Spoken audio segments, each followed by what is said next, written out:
khê ta chẳng à tất muốn những slash thầm mê mô dụ thì bay nắng protocol ta là những start sẽ thông về protocol ok à,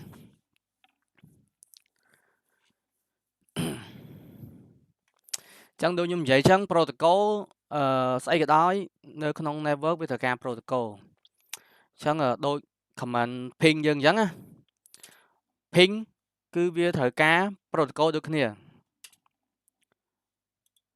command ping về thời cá protocol được nè đôi dân ping tới 77 Google chẳng á protocol về cái mua ICMP chẳng á vì mình protocol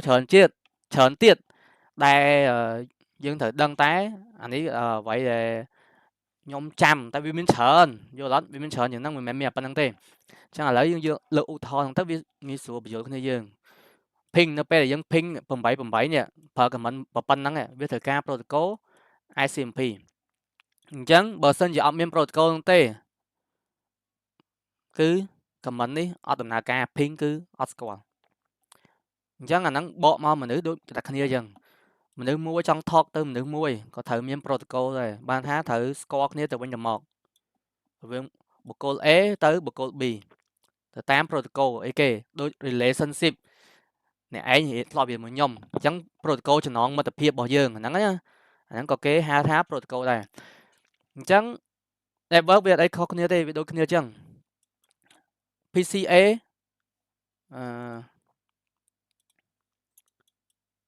PCA chẳng communicate chỉ mua những PCB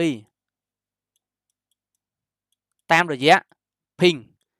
chẳng thời cá protocol ICMP là bay ping PA ní mà B bàn score nè chẳng á chẳng là nắng cứ cái hai tháp protocol ok ok chẳng là nắng dân miền thực tế dân vô thủ thủ bên nắng dân ai to thực tiết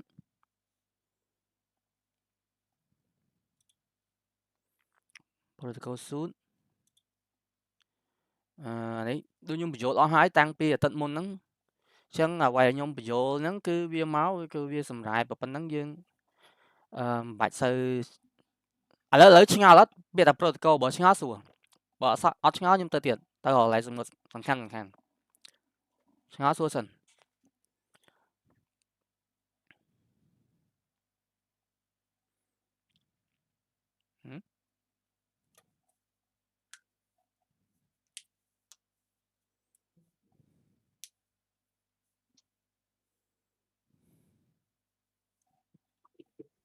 Mong là này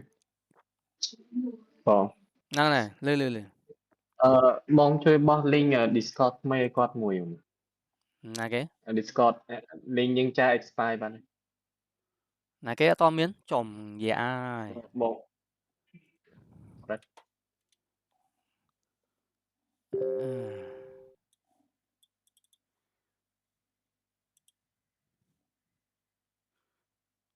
năng này cho nhầm năng là thầy cho expire link expire một cho ta đi bỏ mày chụp chụp chụp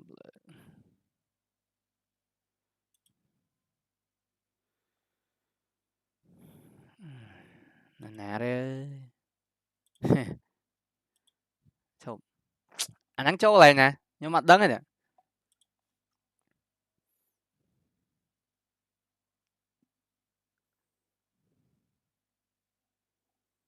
link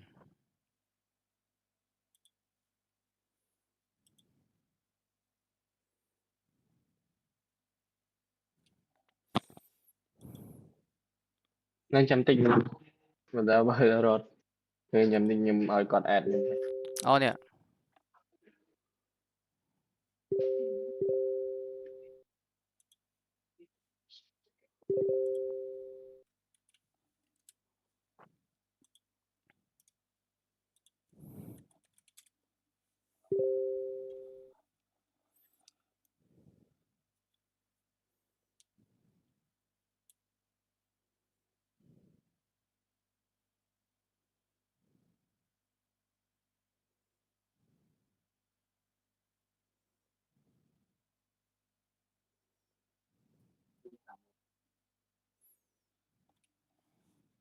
ចូលបានហើយគ្នាយើង អត់ចូលបានទេមិនដាក់វីដេអូមក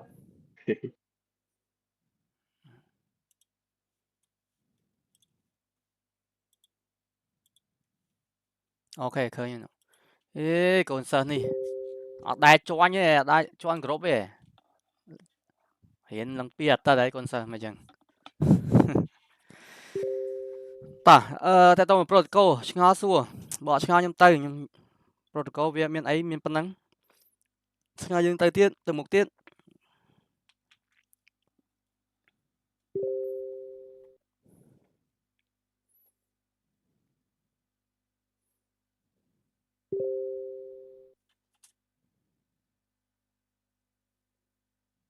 ឆ្ងល់អត់មានអ្នកសួរចឹងអត់ឆ្ងល់ទេចឹងយើងអាចបន្តទៅមុខទៀតបានតោះ standard organization អូខេ Telegram មិនអីចាំមើលប្រហែលជារឿងលឿនអានេះអានេះគ្រាន់តែជា standard របស់ក្រុមហ៊ុនគ្រាន់គេដាក់មាន IEEE មាន IANA មានអីចឹងណា IANA នេះតាក់ទងជាមួយនឹងការ control ទៅលើ IP address IEEE ដូចជា standard ខ្សែឬអីមួយចឹងណាខ្ញុំក៏ភ្លេចដែរតែហ្នឹងគ្រាន់តែជាស្ថាប័នរបស់គេទេបាច់យើងបាច់មានអីស៊ីជម្រៅច្រើនទេអូខេស្តានេះយើងអាចឡងបាន reference model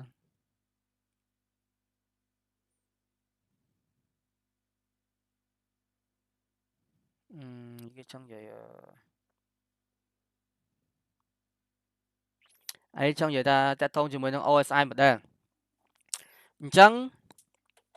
ការដែលយើងអាច communicate ពី នេះហើយយើងគូសាមីក៏បានដែរ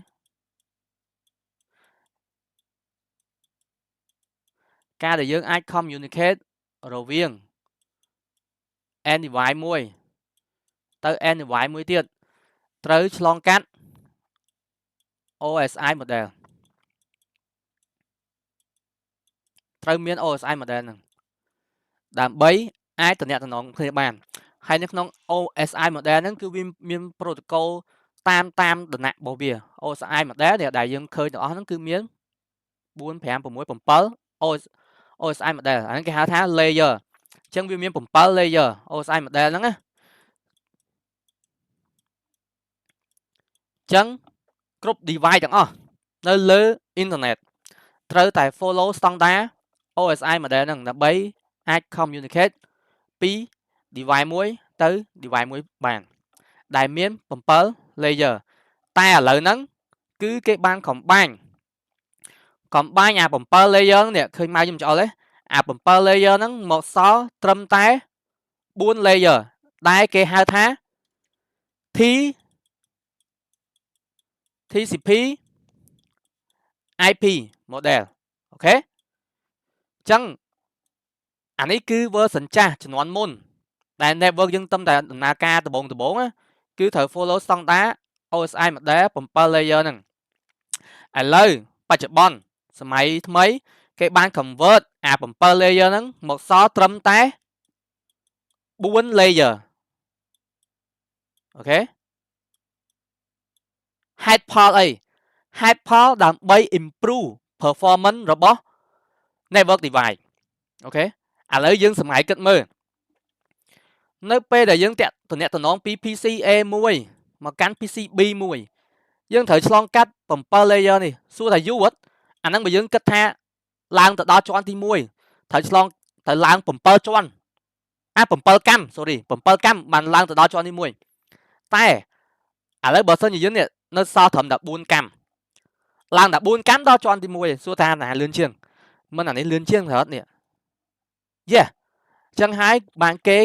improve network performance មកពី OSI model 7 layer មកសល់ត្រឹមតែ4 layer ដែលគេហៅថា TCP IP អូខេអញ្ចឹងអា TCP ទាំងអស់ហ្នឹងអា4 layer នេះទៅមុខទៀតយើងនឹងរៀនលម្អិតពីវាអញ្ចឹងឥឡូវគ្រាន់តែឲ្យដឹងសិនថា device មួយទៅកាន់ device មួយតាក់ទងគ្នាត្រូវការឆ្លងកាត់ layer ទាំងអស់ហ្នឹងទាំងអស់ហើយសួរប្រកាសជាឆ្ងល់ថាអាហ្នឹងស្អីគេអា network access ស្អីគេ internet ហ្នឹងស្អីគេ transport ហ្នឹងស្អីគេអានេះអីគេឥឡូវខ្ញុំទុកឲ្យឆ្ងល់សិនអូខេដល់ថ្ងៃមុខទៀតយើងនឹងរៀនលម្អិតពីវាចាហ្នឹងគ្រាន់តែជា concept ឲ្យយើងយល់ថាក្នុង network នៅពេលយើងត្រូវតំណាក់តំណងគ្នាយើងត្រូវការ TCP IP model ហ្នឹងហើយនៅក្នុង layer នីមួយៗនេះគឺមាន protocol របស់វាឃើញទេនេះ protocol HTTPS protocol DNS protocol DHCP server protocol FTP protocol អីមួយចំនួនផ្សេងទៀតច្រើនទាំងអស់យើងអត់ចាំទេតែមេរៀនយើងនៅមុខនៅខាងមុខនឹងមានលម្អិតពីវាអូខេអញ្ចឹងសរុបមកវិញគឺត្រូវតែការនៅតែត្រូវការ protocol ដដែលបើអត់មាន protocol យើងអាច communicate ពីមួយពី device A ទៅកាន់ device B បានទេអូខេចឹងឡើយហ្នឹងគេចង់និយាយប៉ុណ្ណឹងអូខេនេះឥឡូវខ្ញុំនិយាយធួតាក់ទងជាមួយនឹង7 layer ហ្នឹង physical តាក់ទងជាមួយនឹងខ្សែហ្នឹងគេហៅថា layer 1អូខេតាក់ទងជាមួយនឹង physical cable ខ្សែយើងខ្សែ network យើងទៅដល់ពីឧបករណ៍មួយទៅឧបករណ៍មួយហ្នឹងគេហៅថា physical អូខេ data link ហ្នឹងតាក់ទងជាមួយនឹង layer 2គ្នាយើងដែលធ្លាប់ឮថាគេនិយាយ layer 2អីអត់ layer 2ហ្នឹងវាតាក់ទងជាមួយនឹង switching ហ្នឹងមិនអូខេ device មួយតំណាក់តំណងមកកាន់ device មួយនេះអាខ្ញុំគូសហ្នឹង cable អា cable ហ្នឹងគេហៅថា layer 1គេហៅថា physical អូខេអញ្ចឹងនៅពេលដែល device ហ្នឹងនេះ device A នេះចង់តំណាក់តំណងមកកាន់ device B វាត្រូវឆ្លងកាត់ layer 2ម្ដងទៀត layer 2ករណីឲ្យកន្លែងកណ្ដាលហ្នឹងខ្ញុំភ្លេចគូកណ្ដាលហ្នឹងប្រកាសជាត្រូវដាក់ switch មួយអូខេបើអត់មាន switch ក៏បានដែរយើងដោត direct ក៏បានដែរតែនេះខ្ញុំនិយាយចូល switch ទៅដើម្បីឲ្យគ្នាយើងងាយយល់អូខេអញ្ចឹងនៅពេលដែល device A ចង់តំណាក់តំណងមួយ device B វានឹង send packet មកកាន់ switch វានឹង check ទៅលើ layer 2ទៅលើ MAC address អញ្ចឹងគ្នាយើងត្រូវចាំនៅពេលដែលខ្ញុំនិយាយថា MAC address គឺអាហ្នឹងគឺតាក់ទងជាមួយនឹង layer 2អូខេ concept layer 2គឺ switching គឺវានឹង check ទៅលើ MAC address របស់ device នីមួយថាអូខេ port មួយហ្នឹងនេះ learn MAC បុគ្គល A ហ្នឹងអត់អូខេ learn អញ្ចឹង A ហ្នឹងចង់ទៅណា switch ហ្នឹងវានឹងធ្វើការ switching បានថាវារកផ្លូវដើម្បីរុញ packet ហ្នឹងចេញតាម port មួយណាដើម្បីមកកាន់អា B នេះអូខេយល់ចាហ្នឹងតើតជាមួយនឹង L2 យើងចាំទៅថា L2 គឺតើតជាមួយនឹងការ learn MAC address ចាំងាយយល់តើតជាមួយនឹង MAC address ឬតែថា MAC address គឺដឹងតែ L2 ហើយវាមិនតែ L1 ទេអូខេ L1 គឺតើតជាមួយនឹងខ្សែអូខេ physical ចឹងនៅពេលដែលខ្ញុំនិយាយតើតជាមួយនឹង MAC address សួរថា learn MAC address អត់មកខ្ញុំចង់និយាយថា L2 ដើរអត់អូខេចឹងកន្លែងហ្នឹងគឺចង់និយាយថា L2 ដើរអត់នៅពេល learn MAC ហើយបើថាអូខេ L2 ដើរចឹងកន្លែងហ្នឹង layer 2 ហ្នឹង data link ហ្នឹងគេចង់និយាយតាក់ទងជាមួយនឹង switching MAC address អូខេចូលដល់ network គេហៅថា L3 អាហ្នឹងតាក់ទងជាមួយនឹង routing យ៉ាងម៉េចនៅពេលឥឡូវឧទាហរណ៍ថាអានេះ switch នេះឥឡូវខ្ញុំគូមួយទៀតចុះថ្មីមួយទៀតឆ្លងកាត់router ក៏បាន router បរោយ router ហ្មងអាខ្ញុំគូ router អូខេនៅពេលដែលបុគ្គល A ឬមួយក៏បុគ្គល B គាត់ចង់ឡើងទៅកាន់អ៊ីនធឺណិតអានេះពពកផ្ទះបាញ់គឺ ISP អូខេដូចរូបបេះដូងមិនអីISP អញ្ចឹងណាឡើងទៅអ៊ីនធឺណិតអញ្ចឹងនៅពេលដែលបុគ្គល A នេះ có trong lang tới internet có bật cắt chia thử send packet bỏ quát mà cắn router con đừng check ấy tha ok bộ cố trong tên nè bộ cố đi destination một quát có trong từ đó Google 77 rồi ok 77 chẳng router đừng check app ấy tha con miền routing hết con miền routing tranh tới 77 đừng hết con đừng mơ tha con miền route tranh tới 77 đừng hết tapi có check cái tha ok miền chẳng con đừng hỗn tranh 8 port nè port mới để cái này tới ISP thấy nhé năng chẳng là năng viết tẹt tông tới layer 3 đáy viết thời ca process routing anh năng cứ layer 3 chẳng tập cái này dương tha nhưng vậy tha layer 3 kì layer 3 tẹt tông chỉ muốn routing ok route packet bo LAN bỏ dưỡng trên được khang khèng rư muối có route rồi viếng VLAN muối tới cắn VLAN mới điện ok vô VLAN dương hiện hai mô dụ quán nhưng mà chỗ hai đùm đấy là hai thằng VLAN chẳng thì dương vô lấy VLAN chẳng năng tẹt tông chỉ muốn năng network layer 3 transport cái hai thá L4 năng mệt ok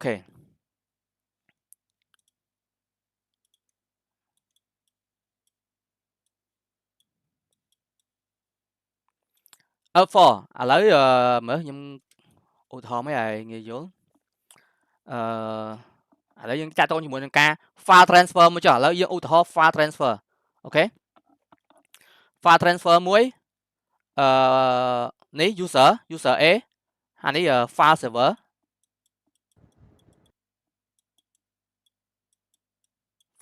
không được nè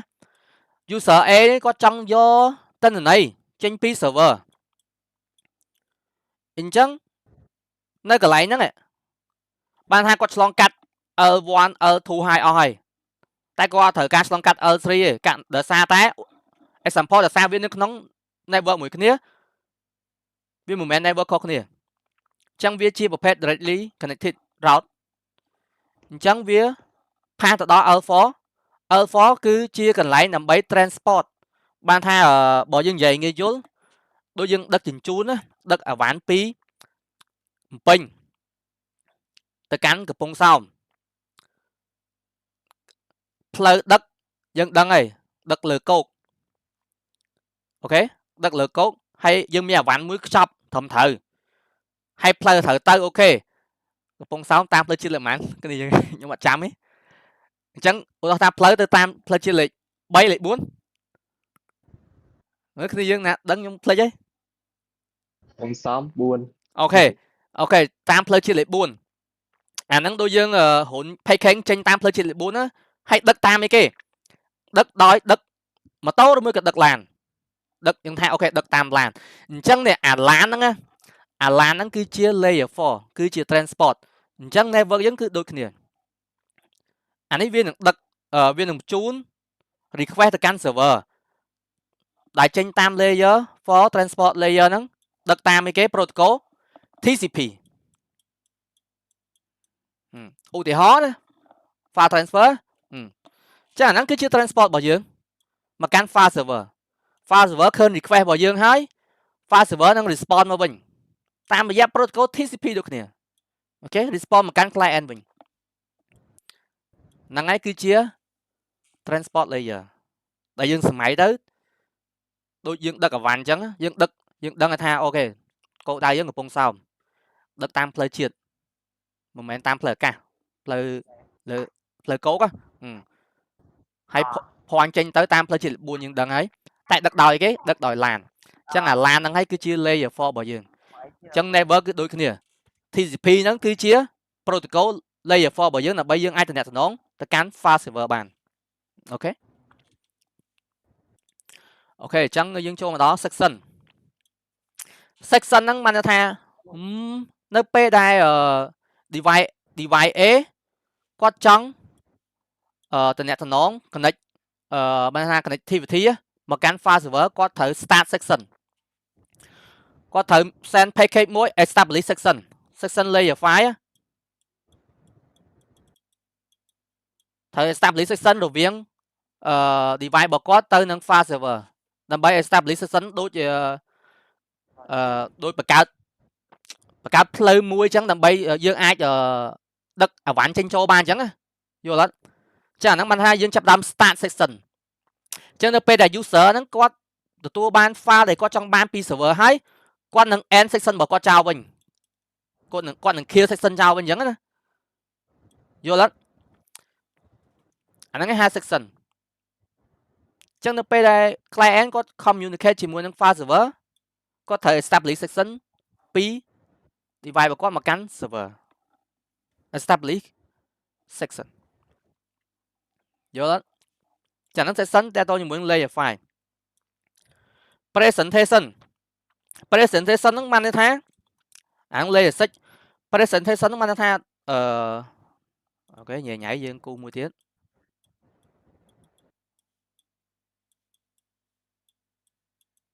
អូខេ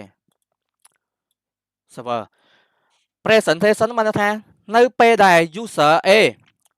គាត់ចង់ request file server គាត់បង្កើតជា send package គាត់មកដល់អានេះកណ្ដាលអាចមាន switch មួយក៏អីចឹងណាមកដល់ switch នឹង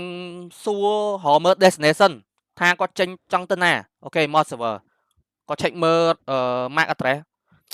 គេហៅថា MAC address table របស់គាត់ណាថាអូខេ destination ដែលគាត់ចង់ទៅគឺ server មួយនេះមាន MAC ប៉ុណ្ណេះគាត់ត្រូវចេញមកដល់នេះបន្ទាប់មកអា switch នៅពេល server respond មកវិញមកដល់ switch មកដល់ device វិញនៅពេលអាកន្លែងដែលយើងនេះ send ចេញ send ចូលពី device នេះសួរថា device របស់យើងហ្នឹងគឺស្គាល់នេះអត់ស្គាល់ថាអាហ្នឹង package ឬមួយក៏អីអត់ស្គាល់ទេអញ្ចឹងកន្លែងហ្នឹងswitch របស់យើងវានឹង convert package ហ្នឹងទៅជា binary code 0101អូខេអា code 0101ហ្នឹងយល់ទេដើម្បីឲ្យកុំព្យូទ័រដឹងថាអាហ្នឹងគឺជាស្អីគេកុំព្យូទ័រវាអត់ដឹងថាអាហ្នឹងជា package ឬមួយក៏ជាអីទេវាអត់យល់ទេកុំព្យូទ័រយើងអញ្ចឹង switch ឬមួយក៏ router វាជាអ្នកបំលែងអា package ហ្នឹងទៅជាcoding មួយដែលកុំព្យូទ័ររបស់យើងអាចយល់បានថាអូខេអាហ្នឹងគឺជាស្អីគេយល់អាហ្នឹងគេតើតជាមួយនឹង presentation កន្លែងហ្នឹងគេចង់និយាយអញ្ចឹង application ហ្នឹងមានន័យថាផ្ដល់ជា application ឲ្យយើងប្រើប្រាស់ឧទាហរណ៍ application Google Chrome អាហ្នឹងគឺជា application មួយយល់អត់ application មានន័យថា user interface តែម្ដងនិយាយថាយល់ថា user interface ហ្មងផ្ដល់ជា user interface យើងប្រើប្រាស់ហើយអត់អាហ្នឹងគឺដូចគ្នាដូចខ្ញុំចុចលើនឹងមួយអញ្ចឹងខ្ញុំត្រូវឆ្លងកាត់អីគេមិនទៅដល់បើក application ចេញបាននៅក្នុងកុំព្យូទ័រយើងក៏មាន process ហ្នឹងដែរយល់អត់អញ្ចឹង application ហ្នឹងអាហ្នឹងគឺចង់និយាយតាក់ទងជាមួយនឹង user and interface អូខេយល់អញ្ចឹងសរុបទាំងអស់ទៅពេលដែលយើងចង់ដំណើរការអ្វីមួយចង់តំណែង connectivity communication រវាង device មួយទៅ device មួយត្រូវតែឆ្លងកាត់7 layer ហ្នឹងបងហ្នឹងហើយបងលើអាចខ្ញុំបញ្យល់ session ហើយ presentation ម្ដងទៀត session ហ្នឹងមានន័យថាវានឹងបង្កើត section មួយឧទាហរណ៍ថា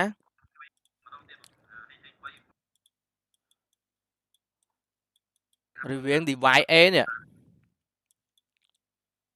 និង server device A គាត់ត្រូវ start section send request section ណា start section ទៅកាន់ server respond មកគាត់វិញថាអូខេគាត់នឹងបើកsection មួយដើម្បីឲ្យ device A ហ្នឹងតំណងជាមួយនឹង server បានអញ្ចឹង server នឹង respond អូខេអញ្ចឹងកន្លែងហ្នឹងយើងបង្កើតបាន section មួយនេះហើយខ្ញុំគូប្រអប់មួយអូខេនេះ section នេះរវាង device របស់យើង device A ហ្នឹងមកកាន់ server យើងបង្កើតបាន section មួយ hay section ហ្នឹងយើង transfer file យើង upload file អីហើយអស់ចឹងទៅយើងចាប់ដើមផ្ដាច់ section ហ្នឹងចោលអញ្ចឹង section ហ្នឹងនឹង terminate ចេញពី server ឧទាហរណ៍ section នេះគេឥឡូវឧទាហរណ៍ថាដូចយើងចេះមើលឥឡូវចូល packet tracer មក template សួរយល់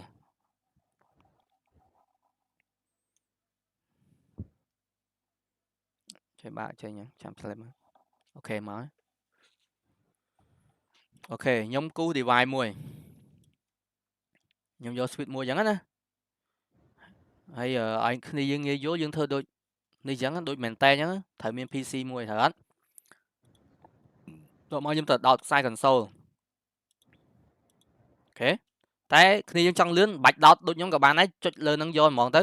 ក៏យើងអាច config បានដែរនេះគ្រាន់តែខ្ញុំធ្វើកុំឲ្យគ្នាយើងភ្លេចថាពេល config switch ថ្មីយើងត្រូវធ្វើអីយើងត្រូវដោត console អត់ដោត config តាមប្រហោងណាចូលអូខេRito បិទ mic តិចកង់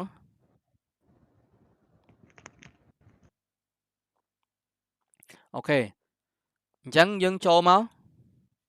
ចុយឈប់នេះ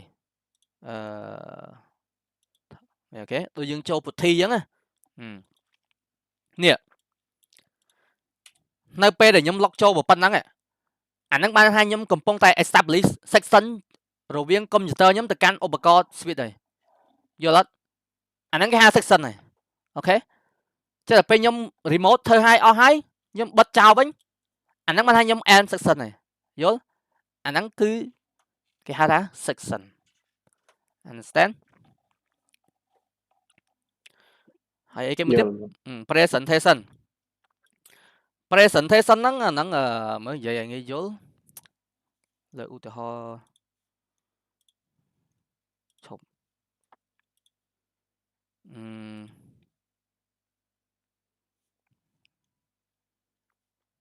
ឈប់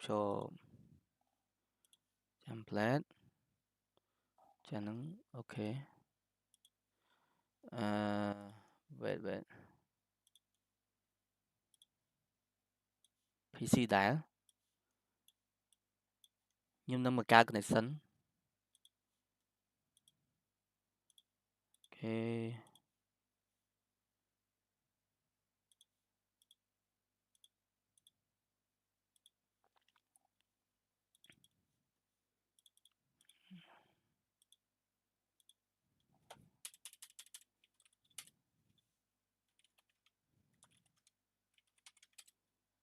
យ៉ាច្រឡំហ่ะស្អីគេso interface status ទួយពេកឈប់ខ្ញុំព្រិច preference ចាហ្នឹង control scroll បាន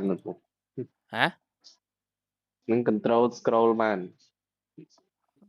ឈប់ខ្ញុំសាកសិនអត់ដឹងដែរ control scroll យកហ្មងយ៉ាអត់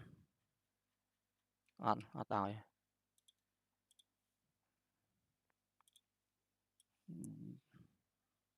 ដាក់ធំអស់និស័យតែម្ដងមានប៉ុណ្ណាដាក់ប៉ុណ្ណឹងប៉ុណ្ណជាងវិហារគ្នាយើងមើលឲ្យច្បាស់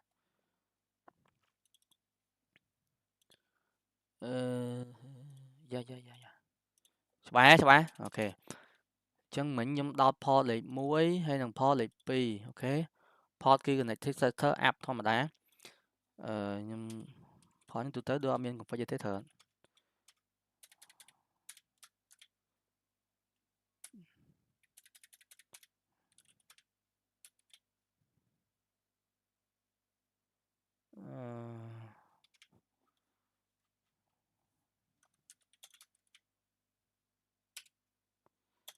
ចុយ so run ធ្វើម៉េច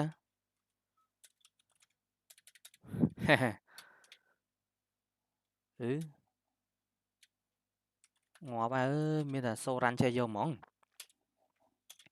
ញ្ចឹងអូខេ port ទាំងពីរហ្នឹងគឺថ្មីទាំងអស់អូខេអញ្ចឹង default របស់វាគឺ VLAN 1អញ្ចឹងយើងអាចដាក់ IP address គឺ ping រាល់គ្នាបានស្គាល់អញ្ចឹងឥឡូវ example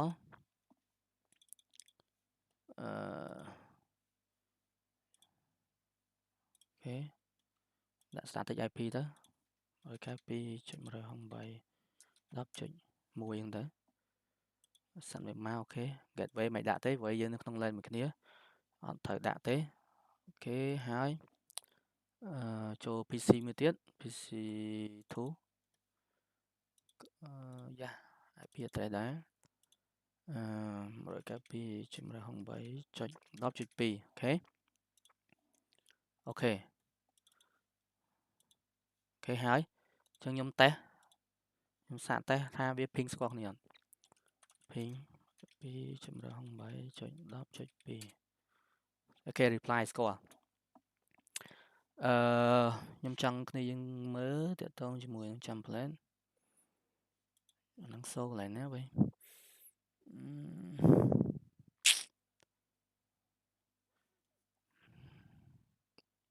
cam phải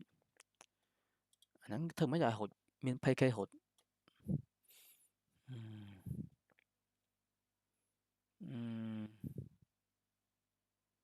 nắng đi ok lấy muối can lấy muối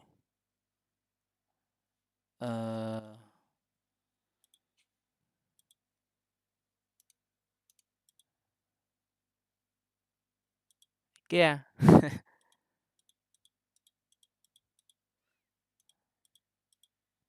ôi lệch ó ha simulation đấy ok ok nè nè nè nè cái nàyยังmớiเคย2 spot មួយ PCA เนี่ยចឹងក្នុង2 spot ហ្នឹងក៏នឹងមាន IP address មាន MAC មានអីចឹងណាហើយបន្តមក2 spot ហ្នឹងនឹង send ចេញ send មកដល់ switch នឹង check មើលថា PCA ហ្នឹងចង់ទៅណាអូខេនេះមកគាត់ចង់មកកាន់នេះ destination របស់គាត់គឺ MAC address មួយនេះ layer 2 ចឹង switch វាដឹងថាអូខេមកចង់មកកាន់ហ្នឹងចុយលឿនមែនដងទៀត30ចុយមែនអាកន្លែងខ្ញុំចង់និយាយចេះចង់និយាយថាអាស្រោមសបុតនេះអាមិនអាហ្នឹងខានដែរប្រើនេះ reset simulator អូខេអូចុចអានេះមួយបានទៅម្ដងមួយទេអូខេខ្ញុំចង់និយាយតាក់ទងជាមួយនឹងស្រោមសបុតហ្នឹងអាស្រោមសបុតហ្នឹងគឺបានថាអាហ្នឹងគឺជា package គឺជា package មួយដែល content មានដូចជា IP address ហើយនឹង MAC address របស់ PC អញ្ចឹងអាស្រោមសបុតដែល send ចេញពី PC នេះពី PC នេះមិញណាមកកាន់ switch វានឹងរកផ្លូវថា MAC address ហ្នឹងត្រូវចេញទៅណាអូខេវាដឹងថាអូខេ MAC address ហ្នឹងគឺចេញមកនេះអាស្រោមសបុតដែលវា send ចេញ send ចូលហ្នឹងអាហ្នឹងគឺកន្លែងហ្នឹងវាត្រូវធ្វើ presentation ដើម្បីឲ្យកុំព្យូទ័ររបស់យើងយល់អានបានថាអូខេនៅក្នុងស្រោមសបុតហ្នឹងគឺមានអីគេមាន IP មាន MAC address ត្រូវអត់កុំព្យូទ័រយើងអត់ដឹងទេអត់ដឹងថាហ្នឹងស្អីគេទេតែ switch ហ្នឹងវាបំលែងអា package ទៅជា language មួយថា language មួយដែលកុំព្យូទ័រយើងអាចអានយល់ដែលគេហៅថា binary 0101កុំព្យូទ័ររបស់យើងស្គាល់តែ0101ទេអញ្ចឹងនៅពេលអាស្រោមសបុតដែល send ចេញ send ចូលមិញហ្នឹងគឺអាហ្នឹង switch យើងនឹងធ្វើការបំលែងអាស្រោមសបុតហ្នឹងទៅជា binary 0101អាហ្នឹងខ្ញុំចង់និយាយអញ្ចឹងចង់កត់ស្គាល់ហើយហ្នឹងអញ្ចឹងអាហ្នឹងគឺ presentation ហើយយល់អត់យល់បងអូខេអាហ្នឹងគឺអញ្ចឹងបានថាវានឹងបំលែងអាហ្នឹងទៅជាអ្វីមួយដែលកុំព្យូទ័ររបស់យើងអាចអានយល់ហើយកុំព្យូទ័ររបស់យើងគឺយល់តែ binary code 0101ទេយល់អត់ហើយសួរថាមិនបានវាស្គាល់តែ0101ខ្ញុំក៏អត់ដឹងដែរដោយសារគេផលិតវាមកគឺអញ្ចឹងអូខេ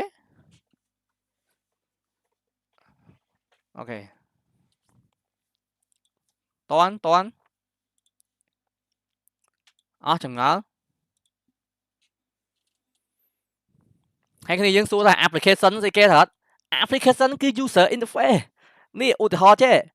ឧទាហរណ៍ដូចខ្ញុំ ping នេះខ្ញុំ ping ទៅ Google 8នេះ result ដែលវា output មកយើងអាហ្នឹងគេហៅ application ហ្នឹងយល់អត់ result ដែលវា output មកយើងហ្នឹងអាហ្នឹងគឺ application ឃើញអត់ហើយគ្នាយើងឆ្ងល់ ping តែ8ចឹងមិនបានវា output ចេញមកអូយើងមើលធ្វើយើងមើលយល់ reply អាហ្នឹងអាកន្លែងហ្នឹងឆ្លងកាត់ presentation ដែរហ្នឹងយល់អត់វានឹងបំលែងអាហ្នឹងទៅជាអ្វីមួយដែល user យើងអានយល់ហើយនឹង computer យើងអានយល់ដូចគ្នាយល់អត់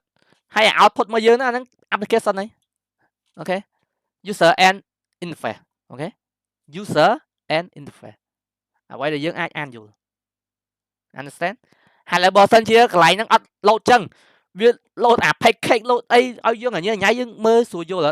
ត់ហើយពិបាកទៀតមែនអត់មែនចឹងហើយជាមូលហេតុវាត្រូវឆ្លងកាត់ layer ទាំងអស់ហ្នឹង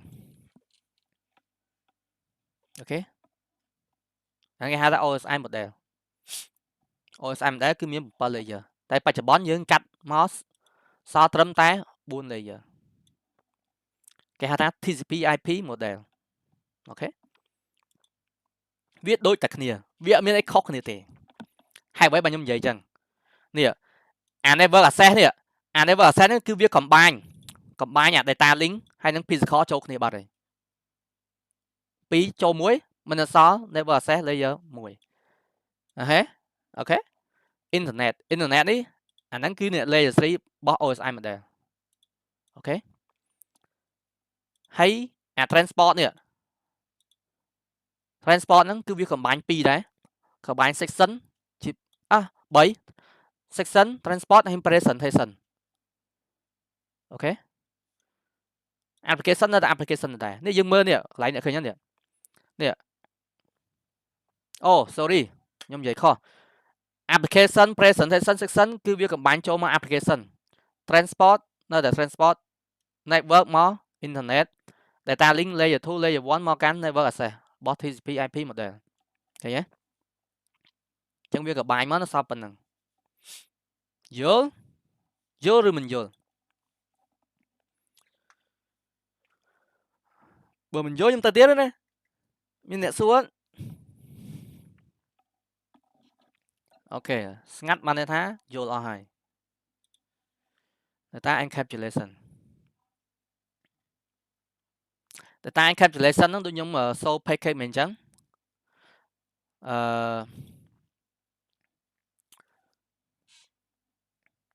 package នៅពេលដែល send ចេញមកដុំជប់ណា painting ខ្ញុំនេះ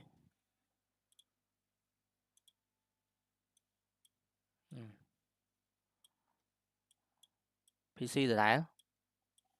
កាន់ server ទៀតណា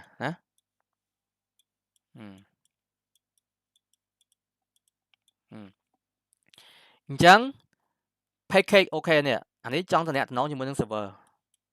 វានឹង send package មួយ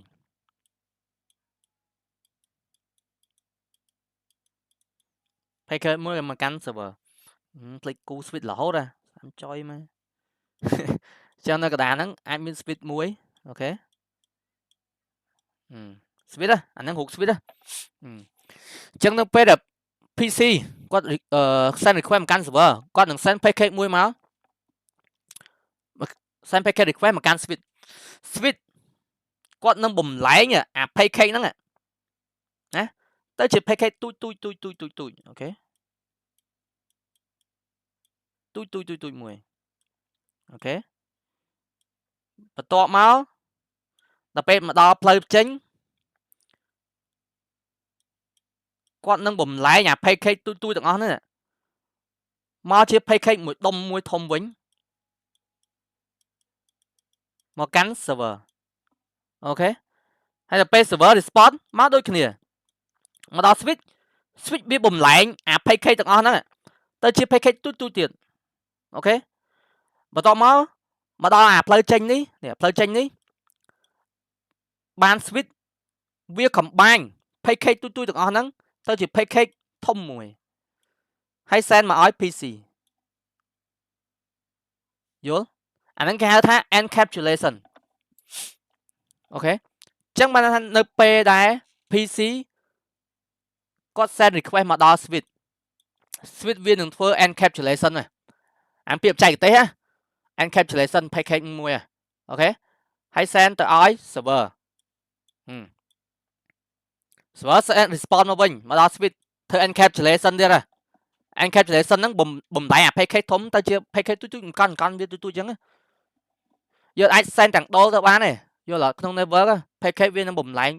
con chưa package tôi vì miền header vì miền cái tôi bỏ view miền đôi mình nữ dương nhá miền cả ba miền luôn miền chơi cái nhất cùng chốt này ta chưa package mồi chẳng switch đôi kia viết thơ encapsulation rằng chẳng mình nữ cho mà đo switch switch nó biết bùm lại nha trên chỉ có ba trên chỉ luôn trên chỉ chơi nhớ này tao máu biết send tới server send package mình nữ mau mới đây là biết bùm lại đây rồi bùm lại con biết ta chưa package tụi miền cả ba miền luôn miền chơi tao máu mà miền cầm bán cho với nhau class chưa luôn mình nữ muối send mà đó device bởi dân pc như mình nó chẳng lại những cái trang là dương vô ha encapsulation cứ ban đây than chẳng biết encapsulation nè dương khơi nhé khơi nó pe send package muối tới đó server nó pe nè biết nó bùm lại biết ta chưa sequence muối tôi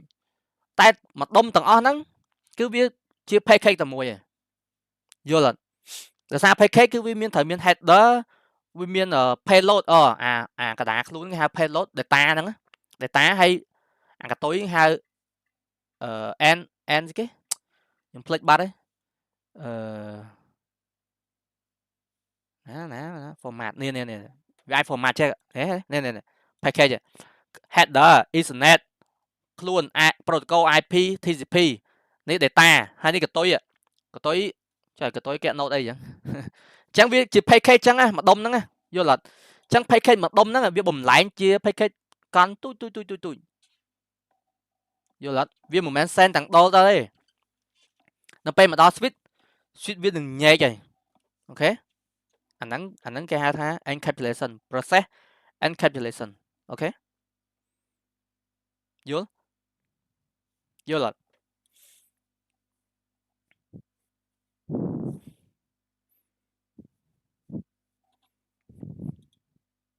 vô rư mình vô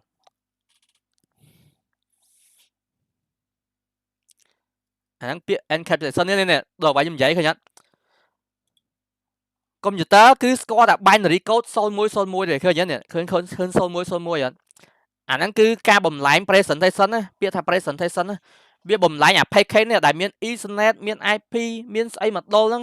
biết bùm lại ta chia son môi mà ai computer với là bây computer với an vô computer với cứ score đặt binary son môi nhưng tì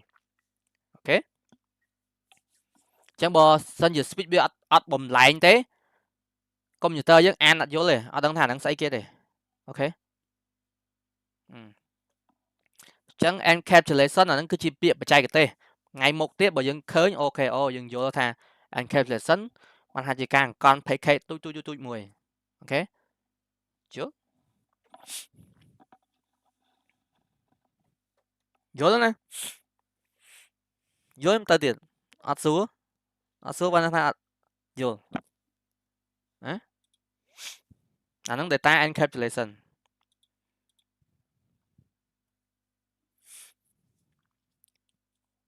đấy nè ok data sẽ tỏ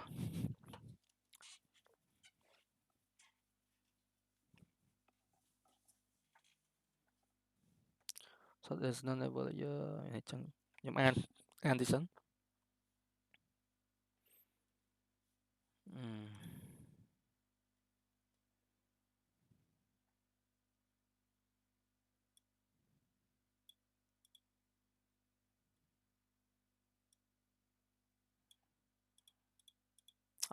ok mẹ bà đấy data sáng đến cái chân vậy tha nó không package nó biết thời tại miền destination miền so miền ấy thầm thời ưu thì họ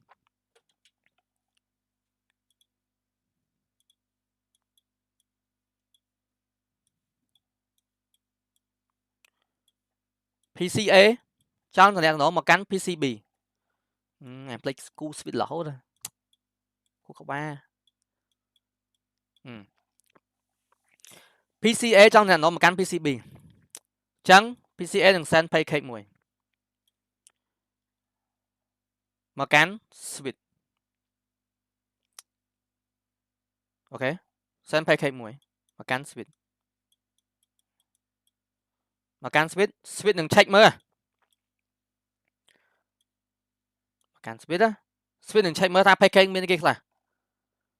ok ô mơ tha ok pancake là IP mùi này anh ấy đọc đọc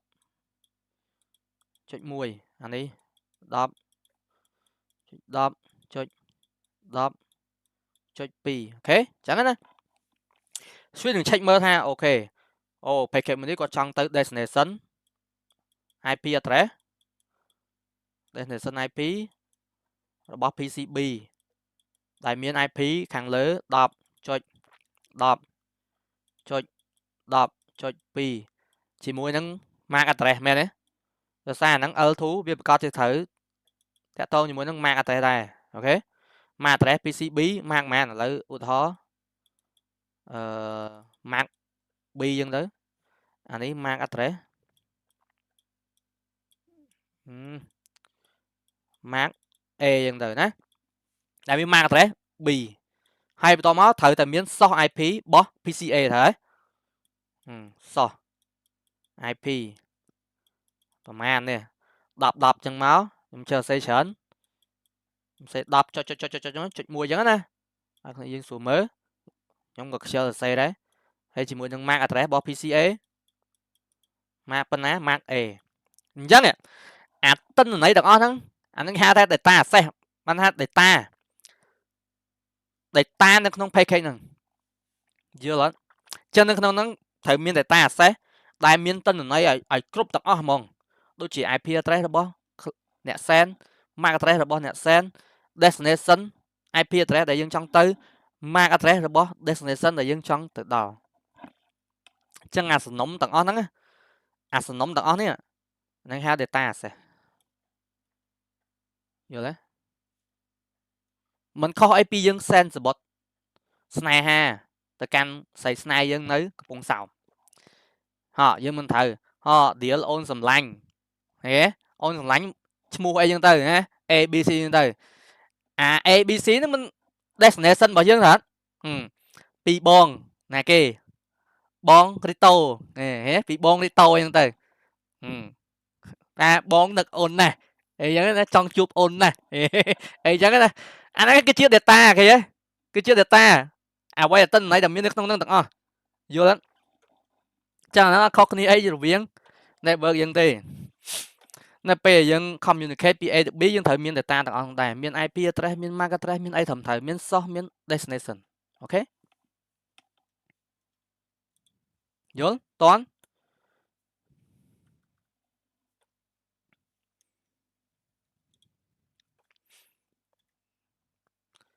ចឹងខ្ញុំអត់មានរំអិតអីទេហ្នឹងនិយាយប៉ុណ្្នឹងគឺអស់ហើយហ្នឹងគេចង់និយាយចឹងអូខេ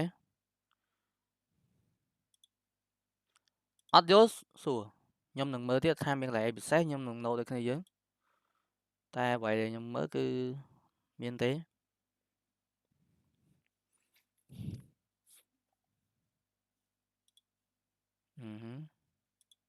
យ៉ា destination NIC គឺ mark ហ្នឹងឯង source អាហ្នឹងគេ example មាន destination មាន source ឃើញអត់ source IP destination IP ឃើញអត់ឡើយហ្នឹងគេចង់និយាយចឹង data access ចឹងមួយ slide នេះខ្ញុំក្តោបមកឲ្យយើងគឺប៉ុណ្្នឹងយល់តែ data access យល់អត់តោះចឹងមេរៀនយើងចប់ខ្លីៗងាយយល់ស្រួលយល់អោះមានអ្នកឆ្ងល់សួរអត់ឆ្ងល់យើងទៅទៀតអស់ហើយឆ្ងល់អត់ចោលអត់មានអ្នកឆ្លើយចឹងឆ្លើយមួយម៉ាត់មើលខ្ញុំទៅមុខទេនេះ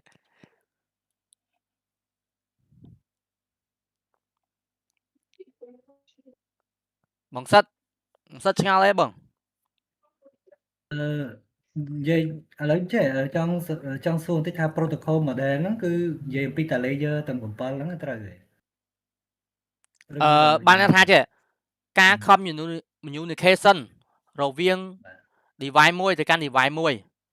យើងត្រូវ បាទ ការឆ្លងកាត់ layer ទាំង7ហ្នឹងនៅក្នុង layer ហ្នឹង បាទ គឺវាមាន protocol ដែលយើងត្រូវការតំណែងគ្នា បាទ បាទហ្នឹង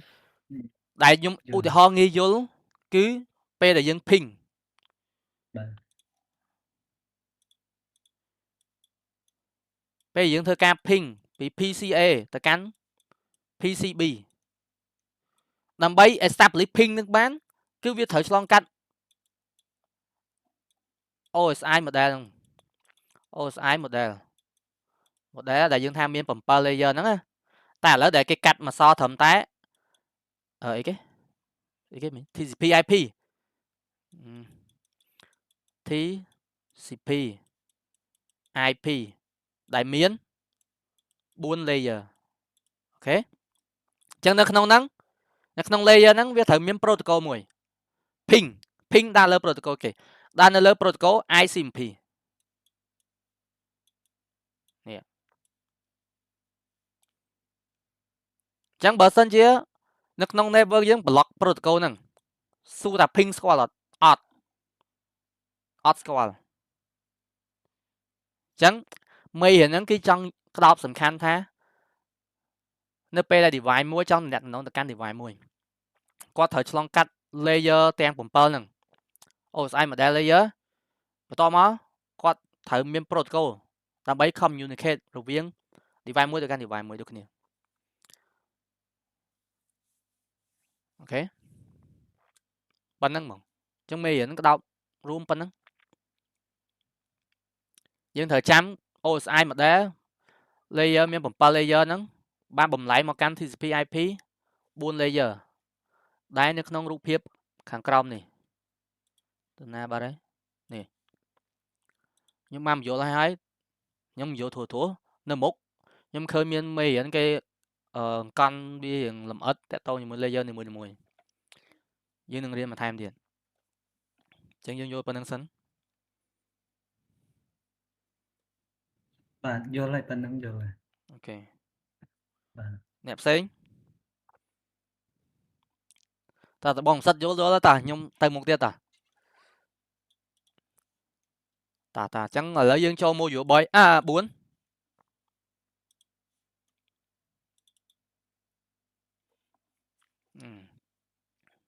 រោះយើងមួយអាទិត្យរៀនតែម្ដងអញ្ចឹងយើងរៀងនេះទីទៅព្រោះវារៀងស្រួលដែរចាំ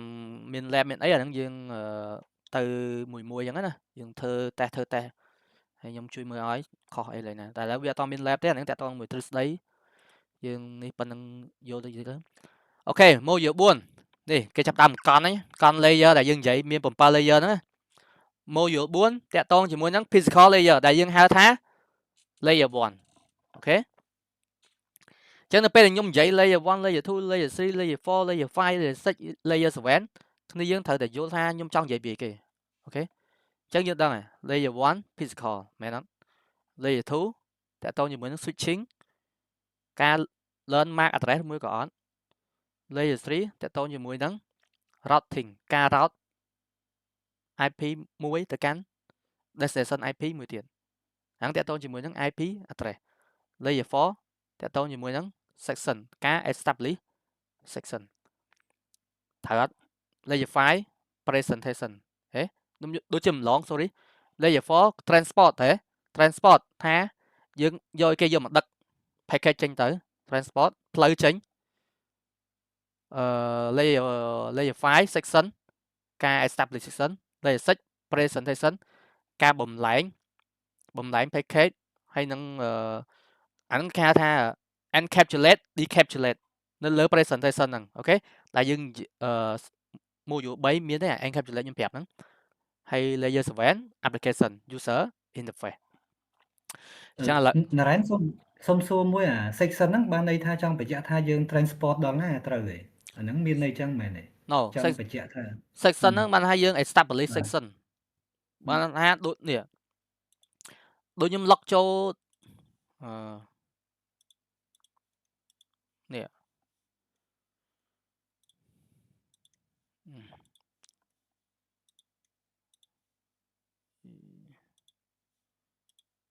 nè đôi nhâm lọc console cho mà can speed nâng 1 ចឹង នៅពេលដែលខ្ញុំ lock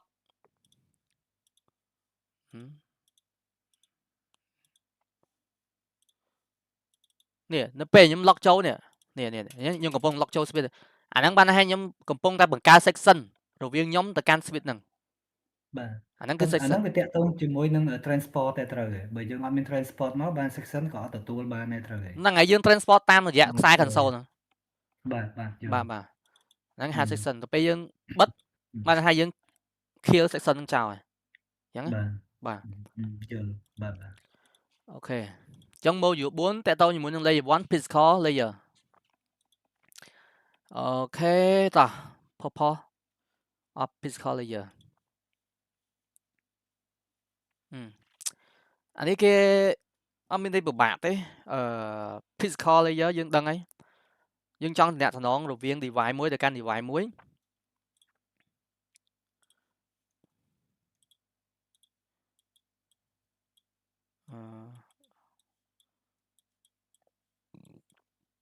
បើសិនជាយើងអត់មានខ្សែឬមួយក៏អត់មាន wireless card នៅលើ computer របស់យើងសួរថាតំណាក់តំណងទៀតបានអត់អញ្ចឹងវាត្រូវតែឆ្លងកាត់ layer 1 ហ្នឹងអញ្ចឹង purpose សំខាន់បំផុតឥឡូវឧទាហរណ៍ថាអា Rito វាទៅ config ឧបករណ៍អូ config ចុយម្រាយ config ដាក់ IP ដាក់ route ដាក់ស្អីណាមកឆ្ងាញ់ដាក់ security ដាក់អីចឹងណាស្រាប់តែឧបករណ៍ហ្នឹងទៅដល់ pop ភ្ញៀវស្រាប់មកដល់ pop ភ្ញៀវ fiber អត់មានស្អីក៏អត់មានអត់តន់រត់ចូលមកទាំងអស់ឥឡូវសួរថា config ឲ្យមានប្រយោជន៍អត់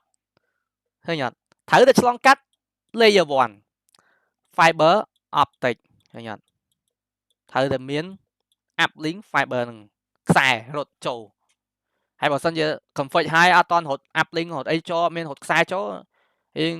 remote តាមប្រហោងណា remote អត់ចូលទេអញ្ចឹងអាហ្នឹងគេចង់និយាយថាពេលយើងធ្វើ config អីត្រូវតែឆ្លងកាត់ physical layer ហ្នឹងទាំងអស់យល់ទេអាហ្នឹងគឺចឹងអញ្ចឹង computer មួយចង់តំណតំណងទៅកាន់ computer មួយទៀតបើអត់ដល់ខ្សែ network ហ្នឹងតំណងតាមណាអូយើងថាតំណងតាម Wi-Fi ដែរហើយចុះបើ Wi-Fi យើងអត់មានផងអត់បានបង្កើតផងយើង connect តាមណាអត់ដូចគ្នាអា wireless ក៏ជា physical ដែរណា physical layer ដែរអាហ្នឹងក៏គេរាប់ចូលជា physical layer ដែរយល់យើងកុំគិតថាឲ្យតែ physical គឺប្រភេទខ្សែឲ្យតែខ្សែ physical ទាំងអស់ no ការបញ្ជូន signal តាមរយៈ wireless ក៏គេហៅថាជា layer 1 ដែរដោយសារតែយើងត្រូវ connect Wi-Fi តើ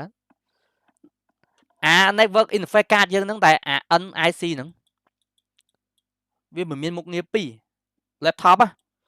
វាមានជាលក្ខណៈ physical ហង port ហើយនឹង wireless ហងមិនថាចឹងហើយអត់ laptop យើងមិនមាន wireless card ហើយនឹង physical card មួយទៀតនៅក្នុង NIC ហ្នឹងដែលគេហៅ NIC ហ្នឹង NIC មកពីពាក្យពេញ network interface card អូខេមែនអត់នេះ wire ទៅគ្នាយើងច្រឡំ wireless អានេះ physical ត្រូវអត់ត្រូវចឹងអាហ្នឹងឯងគេហៅថា layer 1តើតើជាមួយនឹង physical interface អូខេ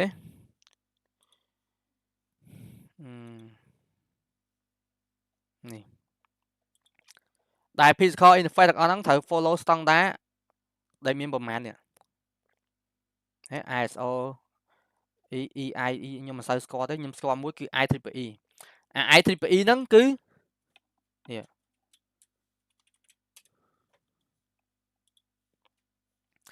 IEEE ហ្នឹងគឺ standard យើងកឹបខ្សែ network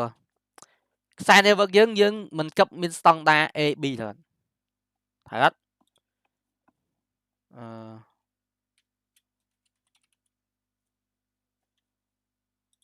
ជប់ standard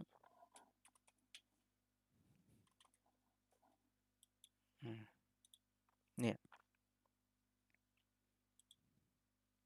vì miền standard A hay năng standard B là standard nó cứ follow tamក្រុមហ៊ុនមួយដែលគេឲ្យឈ្មោះថា IEEE ហ្នឹងឯងណាយល់ទេប៉ុណ្្នឹងឯងឡើយគឺចង់និយាយទៅប៉ុណ្្នឹងហ្នឹងអញ្ចឹង layer ទាំងអស់ហ្នឹងគឺត្រូវតែមាន standard មួយជាក់លាក់យល់អត់ standard អាចគេហៅថាដូចទឹកអាទឹកយើងផឹកទឹកយើងផឹកទឹកយើងផឹកនិយាយខ្មែរចង់ច្បាស់អាទឹកយើងផឹកវាមាន standard ISO ដែរត្រូវអីគេអីគេ ISO ហ្មង9001អីហ៎9001ហ៎ឃើញអត់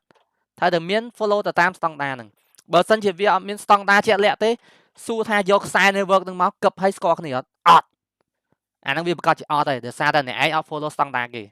ដោយសារ standard ហ្នឹងគឺគេបង្កើតមកដើម្បីឲ្យ global ប្រើប្រាស់ហើយបើអ្នកឯងបង្កើត standard ទៅអ្នកឯងនៅក្នុងស្រុកដូចប្រទេសចិនបង្កើត standard ក្នុងប្រទេសចិនដូចជា YouTube ដូចជាអីបិទឲ្យគេប្រើហងយល់ចឹងឡើយហ្នឹងគេហៅថា standard ចឹង network ទាំងអស់ត្រូវតែមាន standard មួយជាក់លាក់អូខេហ្នឹងតើតើជាមួយនឹង standard បើសិនជាអ្នកឯងអត់ follow standard ហ្នឹងទេអ្នកឯងយក device របស់អ្នកឯងមក employ នៅក្នុង network ហ្នឹង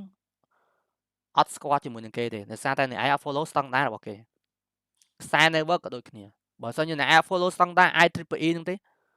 អ្នកឯងកឹបដល់ឈ្មោះទេក៏អត់ស្គាល់ដែរហ៎ត្រូវអត់ត្រូវវាអត់មានអីខឹងខុសទេណាហ្នឹងឡើយហ្នឹងគឺចង់និយាយថា standard អញ្ចឹងនេះពីមុនគេហៅថា AIEE ដល់ឥឡូវគេហៅថា IEEE អូខេហ្នឹងវាអត់មានអីសំខាន់ខ្ញុំអត់ដឹងថាត្រូវបញ្យល់មែនហ្នឹងជា organization របស់គេអញ្ចឹងណាអញ្ចឹងយើងអាចម្លងបានយើងម្លងទៅអូខេនេះដែល physical ហ្នឹងអាហ្នឹងគឺ layer 1គេតាក់ទងជាមួយនឹង binary code 0101អ្នកឃើញអត់0101អាហ្នឹងគឺជាអ្វីដែលកុំព្យូទ័រយើងអាច read បានដោយសារកុំព្យូទ័រយើងអត់មានខួរក្បាលអីទៅកណនី package កណនី IP address កណនី MAC address ទេ no វាស្គាល់តែ0101ហ្នឹងទេយល់ទេ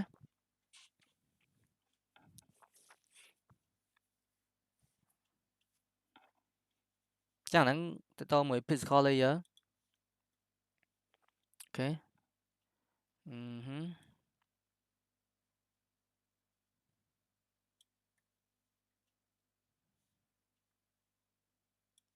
bandwidth ហើយតកតងជាមួយនឹងbandwidth capacity នៅលើខ្សែរបស់យើងអញ្ចឹងខ្សែរបស់យើងក៏វាមាន capacity bandwidth របស់វាដែរដូចជាគេដូចជា cat file នេះ cat file speed បានហ្មងអូនេះមើលអានេះច្បាស់តិចមើលអូខេនេះឃើញទេ cat file វាមាន bandwidth speed នេះ100 megabit per second cat file E ដល់ 1G megabit per second cat 6វាមានដល់ 10G cat 6E 10G ប្រហែល 10G ឡើងអានេះត្រូវដាក់ 10G ឡើងនេះហើយក៏ហ្នឹងហើយដល់ឥឡូវយើងចេញដល់ cat 7ហ្នឹង cat 7អូមានដល់ cat 8ទៀតអត់ដែរឃើញទេព្រោះនៅស្រុកខ្មែរយើងឥឡូវដូចជាមានត្រឹម cat 7ទេខ្ញុំផ្លេចហើយអត់ចាំហើយจะทำ cat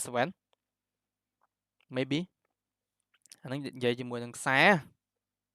network យើងហ្នឹងហើយអញ្ចឹងខ្សែហ្នឹងក៏វាមានទៅតាម speed ទៅតាមហ្នឹងដែរដែលគ្នាយើងឆ្ងល់ថាចុះមិនដល់ខ្សែហ្នឹងបានតែ100 មេអញ្ចឹងបើខ្សែនេះឯង cat 5មិនបានតែប៉ុណ្្នឹងដល់ cat 6 cat 7នេះមើលមិនបានដល់ G ត្រូវហ្នឹងហើយអញ្ចឹង physical ហ្នឹងក៏វាមាន bandwidth របស់វាallocate ទៅតាម model របស់ខ្សែអូខេហ្នឹងគឺចង់និយាយអញ្ចឹងកន្លែងនេះពាក្យកាត់របស់គេពេលដែលយើងឃើញអក្សរ B តូចអាហ្នឹងគេចង់និយាយពី bit អូខេនៅពេលដែលយើងឃើញអក្សរយើងចំណាំណាឧទាហរណ៍ចេះ megabit per second នេះអា B តូចហ្នឹងអាហ្នឹងគេចង់និយាយថាពាក្យកាត់ហ្នឹង bit នៅពេលយើងឃើញពាក្យថា MB អា B ធំហ្នឹងអាហ្នឹងគឺអីគេគឺបាយ đấy anh biết cắt đó dương hiện nằm mới biết nâng bay với khó khăn mình mùi bay sao thốn á smart nâng bầm bay bit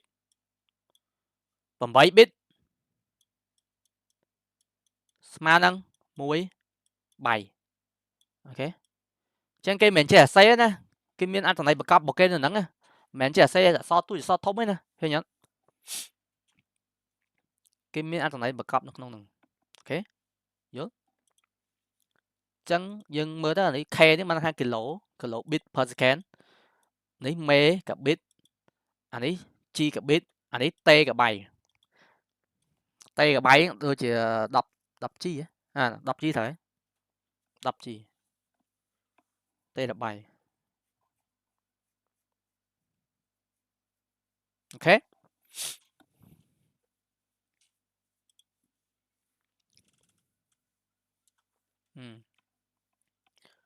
anh ấy giờ latency throughput តកតងជាមួយខ្សែរបស់យើងវាត្រូវតែមានមាន detail តិច throughput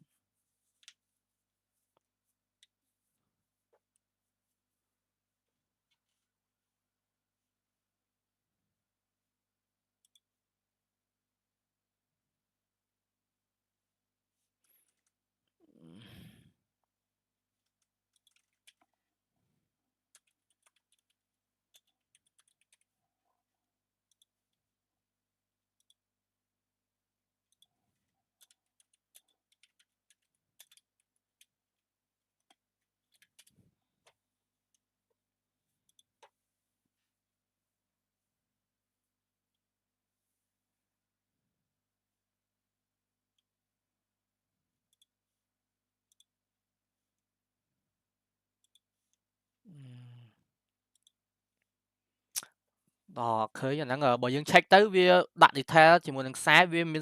ន throughput មាន latency អីចឹងណាតែគាត់ថានេះខ្ញុំចង់និយាយthroughput នេះបានថាឧទាហរណ៍ថា capacity របស់យើង 1G capacity យើង 1G throughput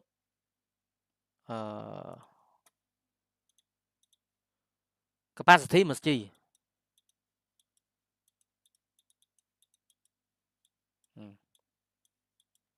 តែយើងប្រកាសថាយើងអាចប្រើបានដល់ 1G ទេ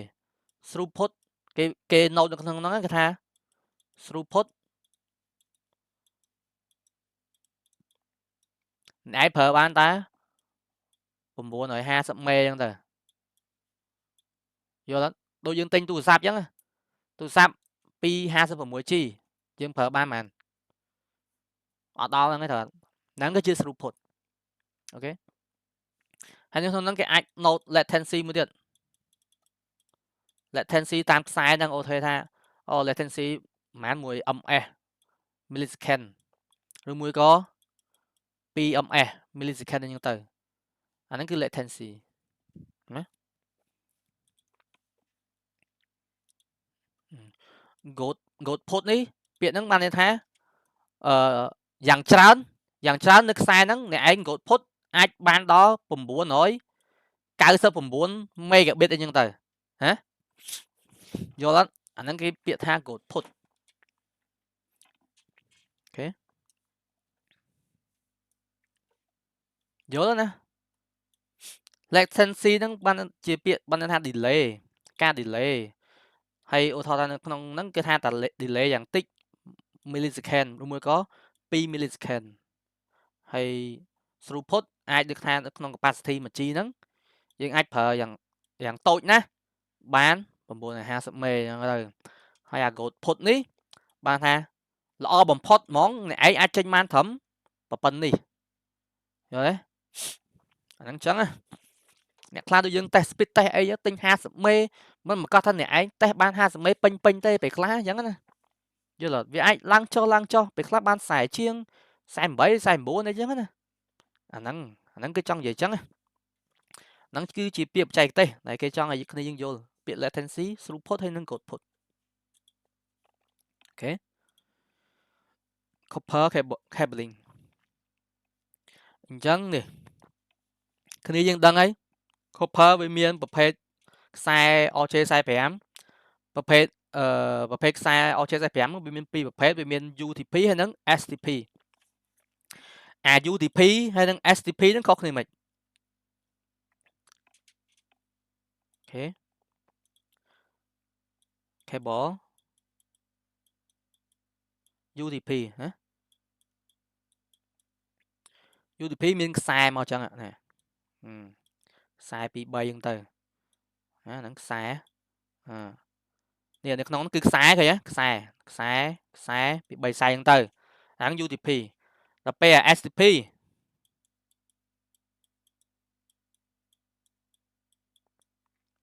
ខ្សែដូចគ្នានេះ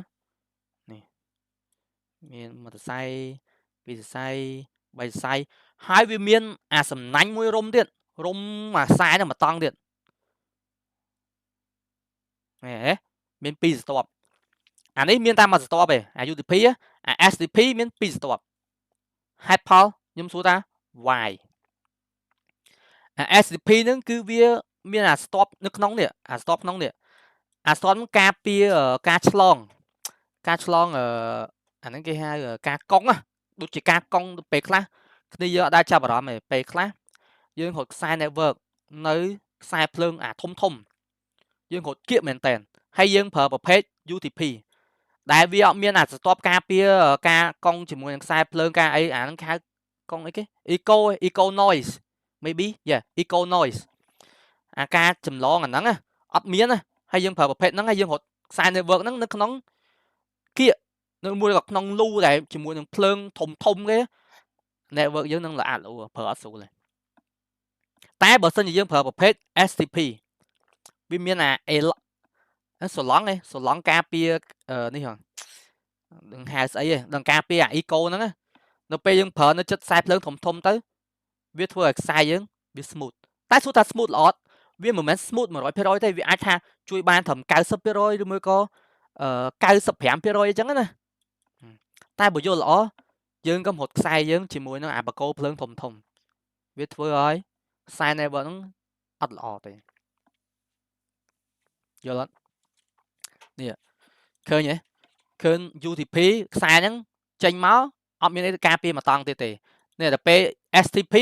នេះវាមានអាការពារអាការច្រឡងចរន្តអគ្គិសនីនេះមកកាន់ខ្សែវាមានការពារមកតង់ទៀតអញ្ចឹងវាធ្វើឲ្យខ្សែហ្នឹងគឺវាល្អនៅពេលយើងរត់នៅគៀកជាមួយនឹងខ្សែភ្លើងធំអូ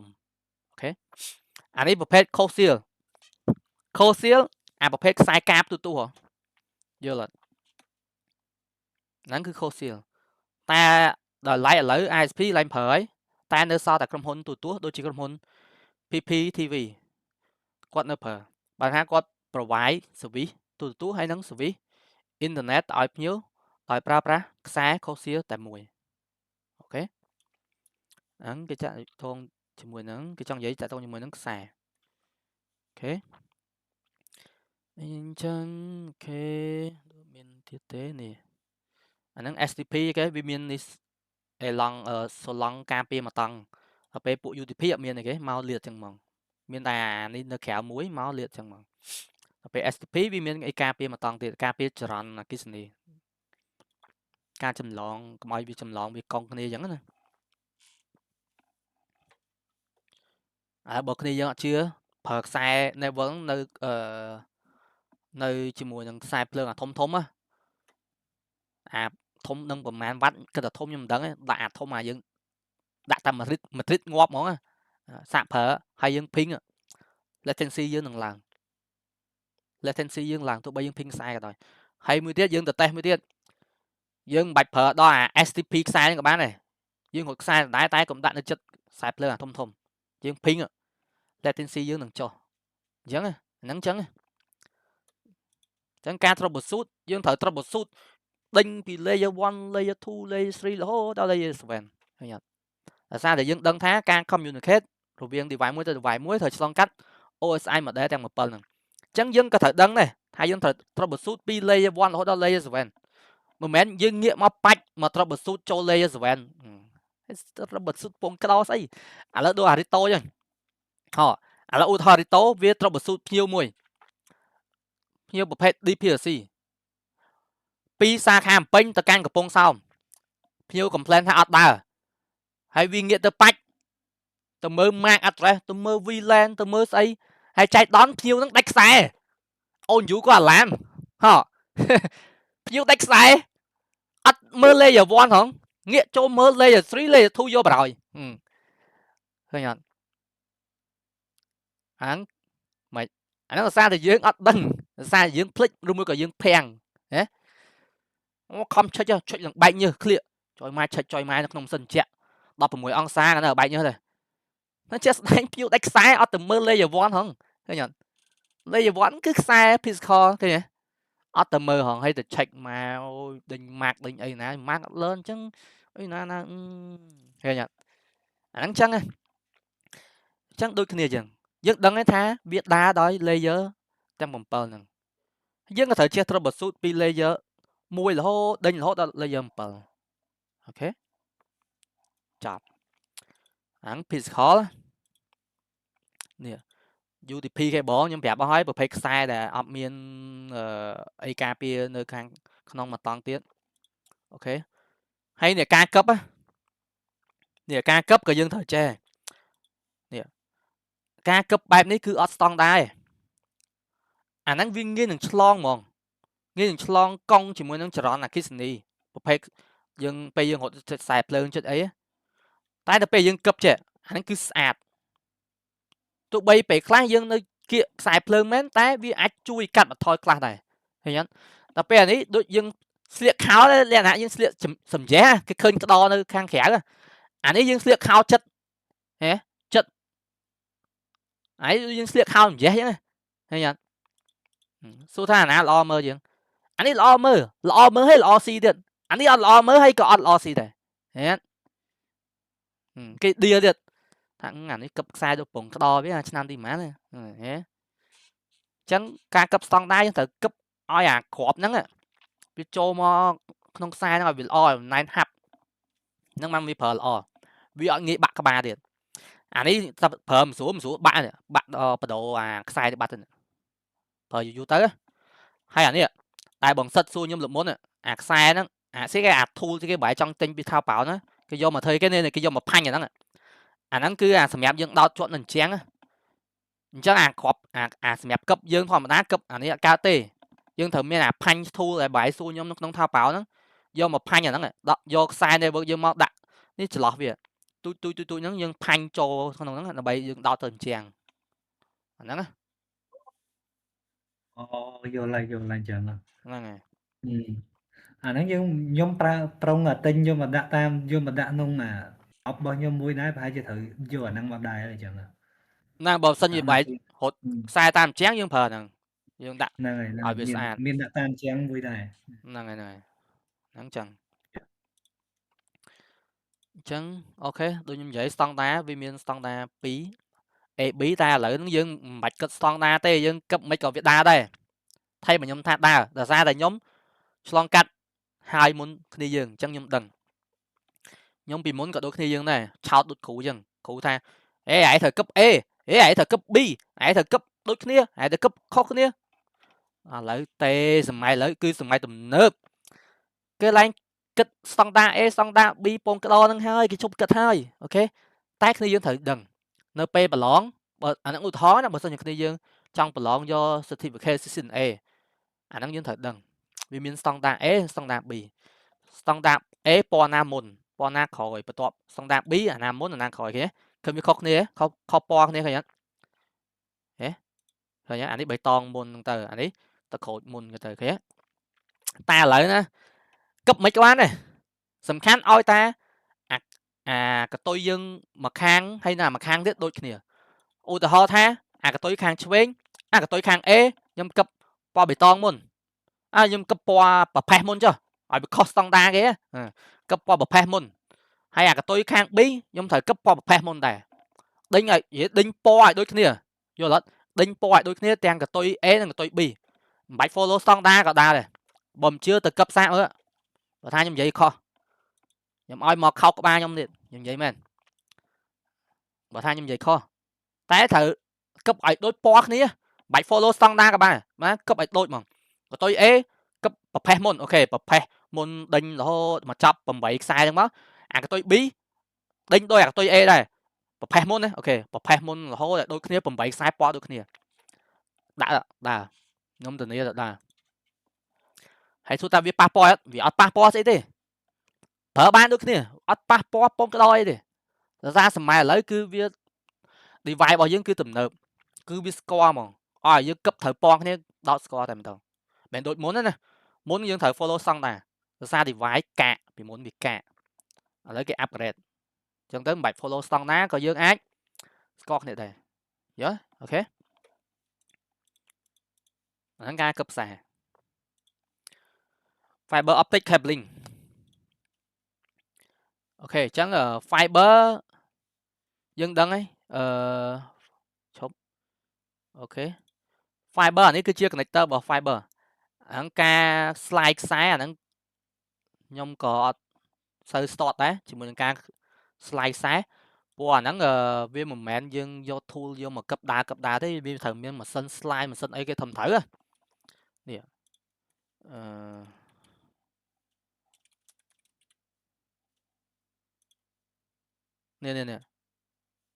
nè khơi nhé nè mà sân slide á thử miếng mà sân miếng ấy thầm thử slide sai 10 muối hay là nó dùng thử boss an thử banh nhà câu banh ấy chu tại vì sát còn mọi miếng đây bên lý tại miếng đây tới copy dương slide tới cầu bị lan signal rồi chẳng á hắn thì dương thật đắng á hắn bật mà sân slide cái hay mà sân nó dương thì dương âm dương smart phiệp tinh này là sao biết play mẹ đòn pay ở tinh man này cứ drop one như là drop one nhóm có mình lượt phiệp tinh là thằng này ta bị muốn nhóm họ tranh họ xì lùn này nữa người ta bị play page nhóm có chờ play em sân bộ năng thay tinh máu rồi dương miếng cái sân miếng ấy thủng thông nhưng từ mà dương thơ ban nhưng mà một dương cấp đàn này vợ thòm ná nè nè sai này vợ dương mình do đi cấp thật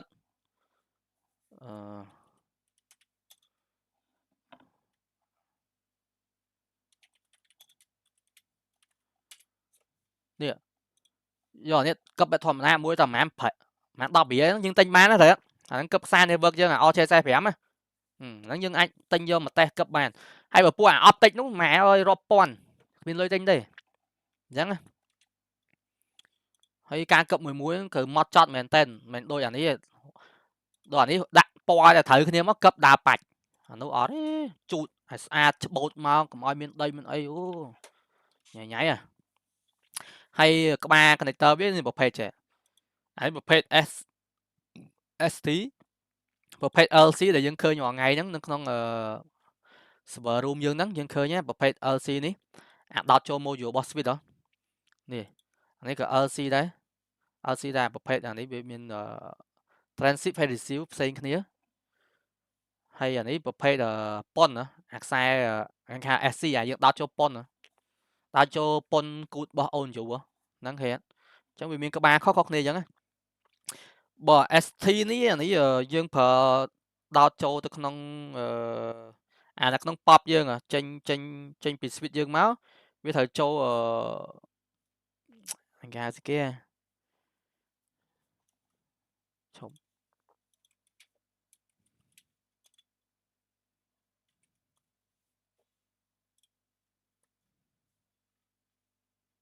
nè thời cho nè thế nè anh ha gì kì nhưng mà đang anh ha gì kì thay vì thời cho nắng ban han nó pop dương nè lọp tới pop phai giờ khơi nè đây tới lọt khơi cho mà trên specific ô thao ta trẻ connection bỏ anh ai bỏ tay cái tích mùi con họ cho pop dương biết thật đào cho mà mùi nè đào cho mùi đống khai nữa nè anh ha xây nhưng mà click move ấy đào cho nó ngay tọa má ban dương do sai sc mà nhá nè tụi mẹ nè sai sc nè cái thời phạt sai sc nè bắt đầu mu nó đào cho nó đào cho up khai mày nhắn ban bùm lén tranh máu đào cho switch bỏ giường vô lắm cái OTC ấy té khai mình ấy cái xui kìa phong cho xe fiber một tia một xe cái chọ năng mình bình mùi sai cái chọn mình fiber bọn anh đang set fiber anh đang set fiber rồi anh ấy giống vậy anh ấy connector cũng chờ lắm à nè anh nhóm pum vậy bạn ha connector hay sai fiber nó cứ tận nó cứ cái chọn anh đang một đáy cho sạch á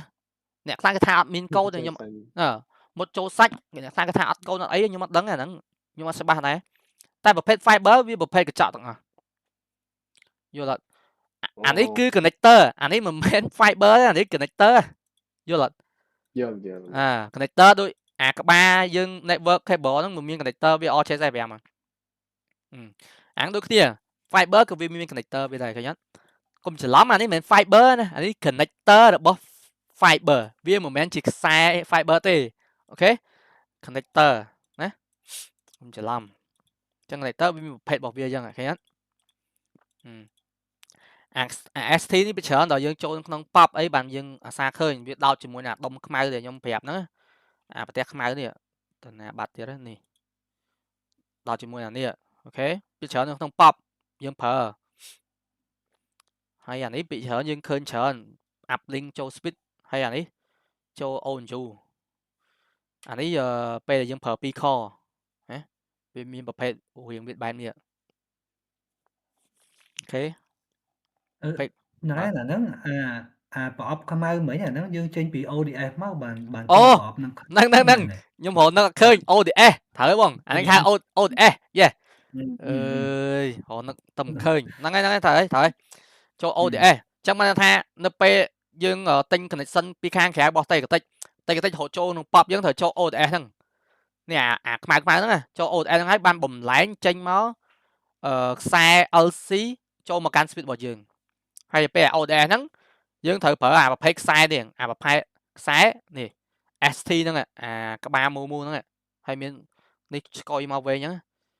យើងត្រូវប្រើប្រភេទ connector ST ហ្នឹងដើម្បី connect ចូល ODS ហ្នឹងចង់ភ្លេចអស់ហើយណែ ODS ត្រូវហើយបងអរគុណណាហ្នឹងគេ ODS ខ្មៅនៅផ្ទះខ្មៅហ្នឹងណាចាំពីច្រើនប៉បមកយើងឃើញនៅតាមផ្សាយភ្ញៀវផ្សាយអីយកឃើញទេអូខេចាហ្នឹង connector របស់ fiber គឺមានប៉ុណ្ណឹងនេះ set connector ហ្នឹងណាអូខេហើយអានេះ fiber វា copper អានេះគេចង់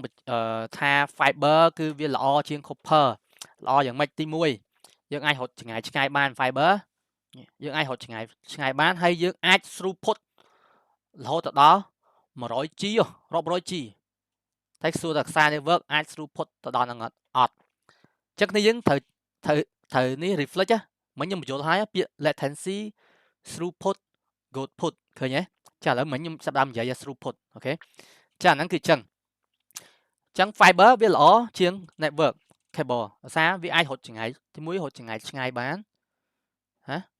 វាអាចធន់នឹងទឹកភ្លៀងធន់នឹងការឆ្លងរលកដែនអគ្គិសនីជាមួយនឹងខ្សែភ្លើងវាអាចធន់បានជាងខ្សែ network ហើយវាអាច throughput bandwidth ធំជាងខ្សែ network អូខេហើយអា latency របស់វាក៏វាល្អជាងខ្សែ network អូខេខ្ញុំចាប់ដើមនិយាយពាក្យបច្ចេកទេសអញ្ចឹងបើអត់ទាន់សួរខ្ញុំអញ្ចឹង latency របស់វាគឺល្អជាងខ្សែ network output របស់វាក៏អាចចេញទៅបានច្រើនជាងខ្សែ network អញ្ចឹង everything គឺល្អជាង network ទាំងអស់ហើយខ្ញុំសួរថាហើយបើល្អអញ្ចឹងគេបង្កើតខ្សែ network មករងាប់អីហេតុផលគឺមានតែមួយឯងយើងប្រើខ្សែ network នៅក្នុង LAN របស់យើងត្រូវការដោតចូល computer យើងត្រូវការដោតចូល printer យើងត្រូវការដោតចូលកាមេរ៉ាហើយខ្ញុំសួរថាកាមេរ៉ា computer យើងអាចដោតអាប្រភេទ connector របស់ fiber ហ្នឹងបានអត់ទេដោតអត់បានទេអញ្ចឹងហើយបានគេបង្កើតខ្សែ network ហ្នឹងហេយល់អញ្ចឹងមិនមែនគេចេះបង្កើតមកទេគាត់នេះគាត់កន្លែងនេះគេនិយាយថាគុណសម្បត្តិរបស់ fiber គឺវាល្អជាងច្រើនប៉ុណ្ណឹងណាអូខេ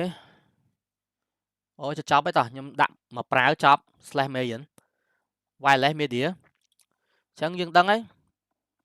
physical layer 1 wireless là cái hai tha layer 1 này ok là sao là dân trong communicate rồi viên device mới dân này chụp wifi mới dân IP ngồi thì bạn khơi nhỏ ngay dân thơ cá dân miền đại đọc sai nó thật dân đọc dân này chụp wifi nè khơi nhỏ chắc là cái này wifi nó cái hai tha layer 1 này đấy layer 1 tam rồi yeah wireless card ok chưa chẳng bộ phận này ok ta ngay những chop phần năng chẳng sập cái đấy layer 1 แต่ต้องอยู่มือนึง physical ได้เมียน cable ให้นัง wireless โอเคประเภท cable ให้นังประเภท wireless ได้ประเภท cable คือយើងមាន network RJ45 ហើយជាមួយនឹង fiber optic អូខេដែលយើងនិយាយពីគុណសម្បត្តិគុណវិបត្តិវាឲ្យអស់ហើយអញ្ចឹងគ្នាយើងទៅមើលតាមហ្នឹងទៅអញ្ចឹងមីយើងចប់ទៅហ្នឹងតោះអ្នកមានសំណួរសួរអញ្ចឹង module 4យើងចប់ត្រឹមហ្នឹងអស់ហើយនេះរៀងលឿនដោយសារវារៀង easy យើងជិលអូបន្លាយវិញមានទី5អីគេ number system អូនេះតកតងចូលដល់ binary code 0101អូខេមិនបន្តិចទេ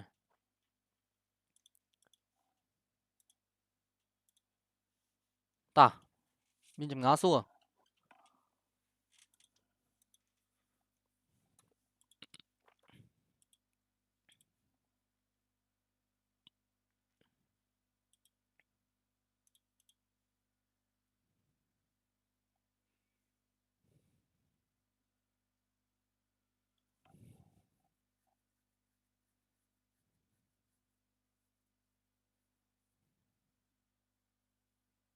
ឥឡូវខ្ញុំចង់ដាក់នេះបន្តិចទេនេះយើងចង់តបន្តិចខ្ញុំឃើញនេះវាតិចពេកចុលលើកតែអាទិត្យក្រោយដាក់បន្តិចទេហើយបងបើហើយបងតបើហើយតបើហើយមកក្រោយចម្ងល់ទេចាំសារដើមម្ដងទៀតឃើញវាតិចពេកវាចាំមើលថែមតោះនេះតកតងជាមួយនឹង number system ដែលខ្ញុំនិយាយតាំង module 3មកតែថា computer យើងវាស្គាល់តែ binary 0101អូខេអញ្ចឹងគ្នាយើងប្រកាសជាឆ្ងល់អា01ហ្នឹងស្អីគេឥឡូវថាយើងចូលដល់ binary នេះយើងចូលមកដល់ binary អញ្ចឹងពេលយើងចូលដល់ binary យើងត្រូវ collect ទៅមើល IP address ដែលខ្ញុំនិយាយតាំង module 1 IPv4 គ្នាយើងចាំអត់ IPv4 មានប៉ុន្មាន bit មកសួរ IPv4 មានប៉ុន្មាន bit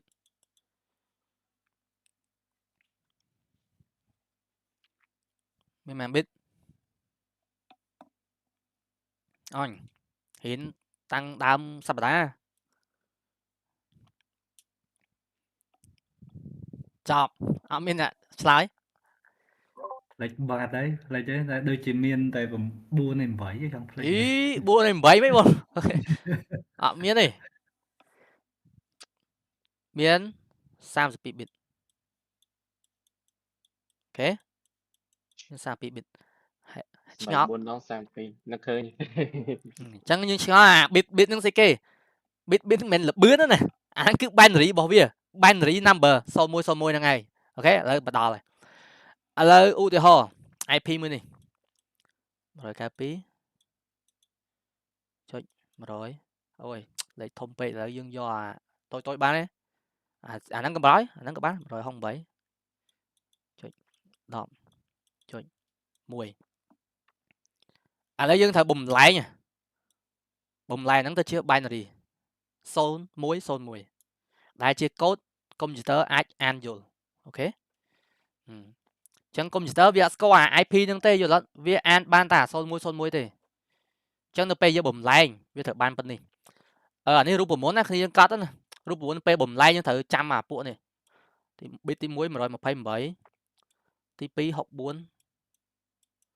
ទី3 32ទី4 32 16មួយទៀត8មួយទៀត4មួយទៀត2 2 3 4 5 6 7 មួយទៀត8ចឹងពេលយើងបំលែង binary យើងត្រូវចាំខ្ទង់ទាំងអស់អូខេចាឥឡូវ192ឥឡូវយើងបូក168បាន1អត់បាន1អត់168បូក64មែនខ្ញុំក៏អត់ចាំខ្ញុំដាក់ calculator បណ្ដោយចុលគិតមាត់មកឈឺក្បាល168បូក64បាន192អូខេអញ្ចឹងវាបានឲ្យនាំឲ្យលេខ1មួយទៀតខាងហ្នឹងគឺ0ទាំងអស់0 0 0 0 0 0 0ឃើញអត់ហ៎ឥឡូវយើងបាននេះស្មើនឹង192បងដេញលើសមួយឯងបងលើមែន1 2 3 4 5 6 7មែនលើសមួយតោះចឹងលើសមួយសេអាណាលើសមើលជប់អានេះ0អូខេមកអានេះ0អានេះ0អានេះ0អានេះ0អានេះ0អូខេអត់លើណា1 2 3 4 5 6 7អេអូខ្ញុំគូគូទៅលេខ1អត់មានទេ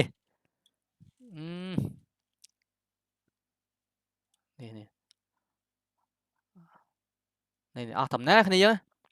3 4 5 6 7ហាចុយអូច្រឡំអានេះ16ឯ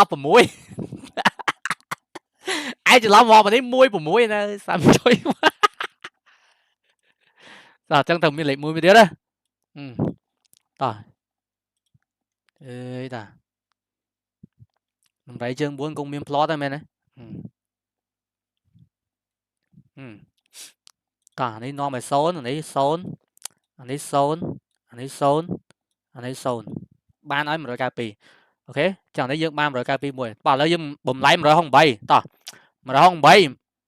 128បានមួយហ៎បាន1បូកឲ្យ64មក128បូក64 192លើសទេត្រូវអត់ចឹងកន្លែងហ្នឹង0វាលើសចឹងអត់យកទេឥឡូវ128បូក100បូក32តោះ128បូក32បាន160យកអត់យកដោយសារតែលេខយើងគឺ168ត្រូវអត់ចឹងឲ្យ1តោះបាន160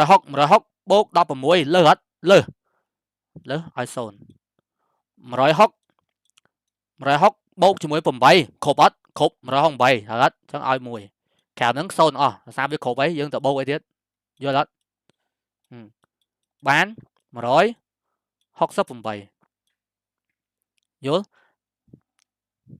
ហើយអាលេខទាំងអស់ហ្នឹងគេហៅថានេះលេខប៉ុណ្ណឹងយើងកណនីបានហ្នឹងគេហៅថា decimal វាបច្ចេកទេស decimal ហើយអាយើងបំលែងអាកតុយនេះអាទាំងអស់នេះអាហ្នឹងគេហៅថា binary អូខេហើយបើយើងត្រូវបំលែងដោយសារតែកុំព្យូទ័រវាអត់ស្គាល់លេខនេះទេវាអត់ស្គាល់ទេកុំព្យូទ័រអត់ស្គាល់លេខហ្នឹងទេកុំព្យូទ័រវាស្គាល់តែ binary យល់អត់ចឹងជាមូលហេតុបាន system ត្រូវការបំលែងអាកូដហ្នឹងdecimal លេខហ្នឹងមកជា binary ប៉ុណ្ណឹងហើយការបំលែងយើងត្រូវចាំនេះអាលេខទាំងអស់នេះដែលខ្ញុំគូសនេះ128 64 32 16 8 4 2 1នេះទាំងអស់នេះយើងត្រូវចាំអាហ្នឹងមកយើងបំលែងចេញបានហើយយើងយកខ្ទង់ហ្នឹងយកមកបូកពីឆ្វេងទៅស្ដាំអូខេដូចលេខ10យើងបូក168លើសអត់លើសឲ្យ0 64លើសលើសឲ្យ0 32លើសអត់លើសឲ្យ0 16លើសអត់លើសឲ្យ0លេខ8ត្រូវអត់ត្រូវឲ្យ1អូខេ8បូក4 12លើសឲ្យ0 8បូក2 10ត្រូវអត់ឲ្យ1ចានេះ0យល់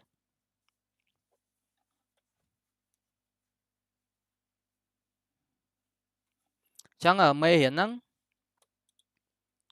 ដូចមានតែប៉ុណ្្នឹងអានេះគេនិយាយពី binary ហើយការបំលែងដែលខ្ញុំប្រាប់គ្នាយើងហ្នឹង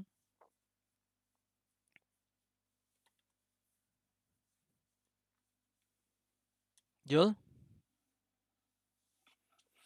អ្នកអាចយល់សួរអស់ហើយវាឃើញខ្ញុំឃើញតិចពេកអញ្ចឹងទៅខ្ញុំក៏យកមកប្រាប់ប្រហែលជិលទៅរៀនទឹកក្រោយអានេះគេនិយាយពីលក្ខណៈការបំលែងនេះឃើញទេ192អូខេ11 0ទាំងអស់ហើយខ្ញុំពាក់កញ្ញាមិញត្រូវអត់កុំថាខ្ញុំលេងសៀកឃើញទេ11 0ទាំងអស់ឃើញអត់192ត្រូវអត់ត្រូវ168នេះ10 10 10 0 0 0 10 10 10 100 ឃើញអត់ត្រូវហើយយើងត្រូវ follow ទៅតាមអាលេខដែលខ្ញុំឲ្យខាងលើអានេះគេដាក់ឲ្យយើងចឹងអត់មានអាលេខហ្នឹងយើងមិនបែរអត់ចេញទេអា128ស្អី64ហ្នឹងនេះដាក់អូនេះដាក់ដល់នេះឃើញអត់នេះតារាងបំបែកលេខឃើញអត់អញ្ចឹងនៅក្នុង slide ហ្នឹងមានអញ្ចឹងយើងមើលតាមហ្នឹងណា128 64 32 16 8 4 2 1អូខេហើយយើងពេលយើងយកមកបំលែងយើងត្រូវកណនីពីឆ្វេងទៅស្ដាំមិនមែនកណនីពីតូចមកធំទេណាកណនីពីធំទៅតូចពីឆ្វេងមកស្ដាំហាមកណនីពីស្ដាំមកឆ្វេងអាហ្នឹងខុសហើយយល់អត់អញ្ចឹងកណនីពីមុខទៅក្រោយពីឆ្វេងទៅស្ដាំបើវាត្រូវយើងឲ្យវា1បើវាលើសយើងឲ្យវា0បើវាខុសក៏យើងឲ្យវា0យល់អញ្ចឹងអាចយកទៅរៀនកណនីលេខលេងទៅឆ្ងល់ចាំសួរខ្ញុំទឹកក្រោយមួយក៏សួរខ្ញុំនៅកន្លែងធ្វើការក៏បានដែរអូខេតោះចាអានឹងវាតិចពេកបាទខ្ញុំដាក់ប្រហើយបរយហ្នឹងកន្លែងហ្នឹងគេចង់និយាយអញ្ចឹងអូខេតោះអ្នកឆ្ងល់សួរ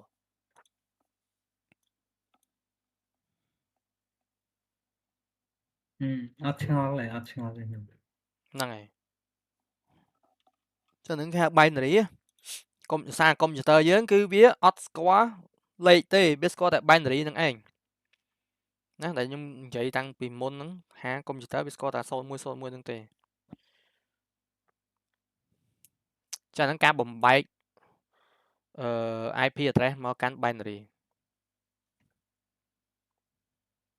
តោះអស់ហើយអត់ឆ្ងល់យើងអាច slash ត្រឹមហ្នឹងបាន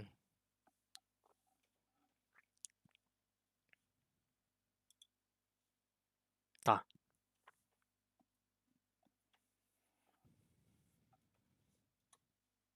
នេះយើង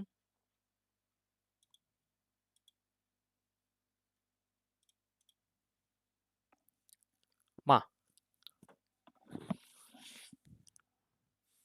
ចាំស្ងាត់ខឹងអញ្ចឹងបើអត់ឆ្ងាត់ខ្ញុំបិទណាបិទត្រឹមហ្នឹងអញ្ចឹងអូខេបិទអូខេតោះអូខេអូខេបាយបាយបាទ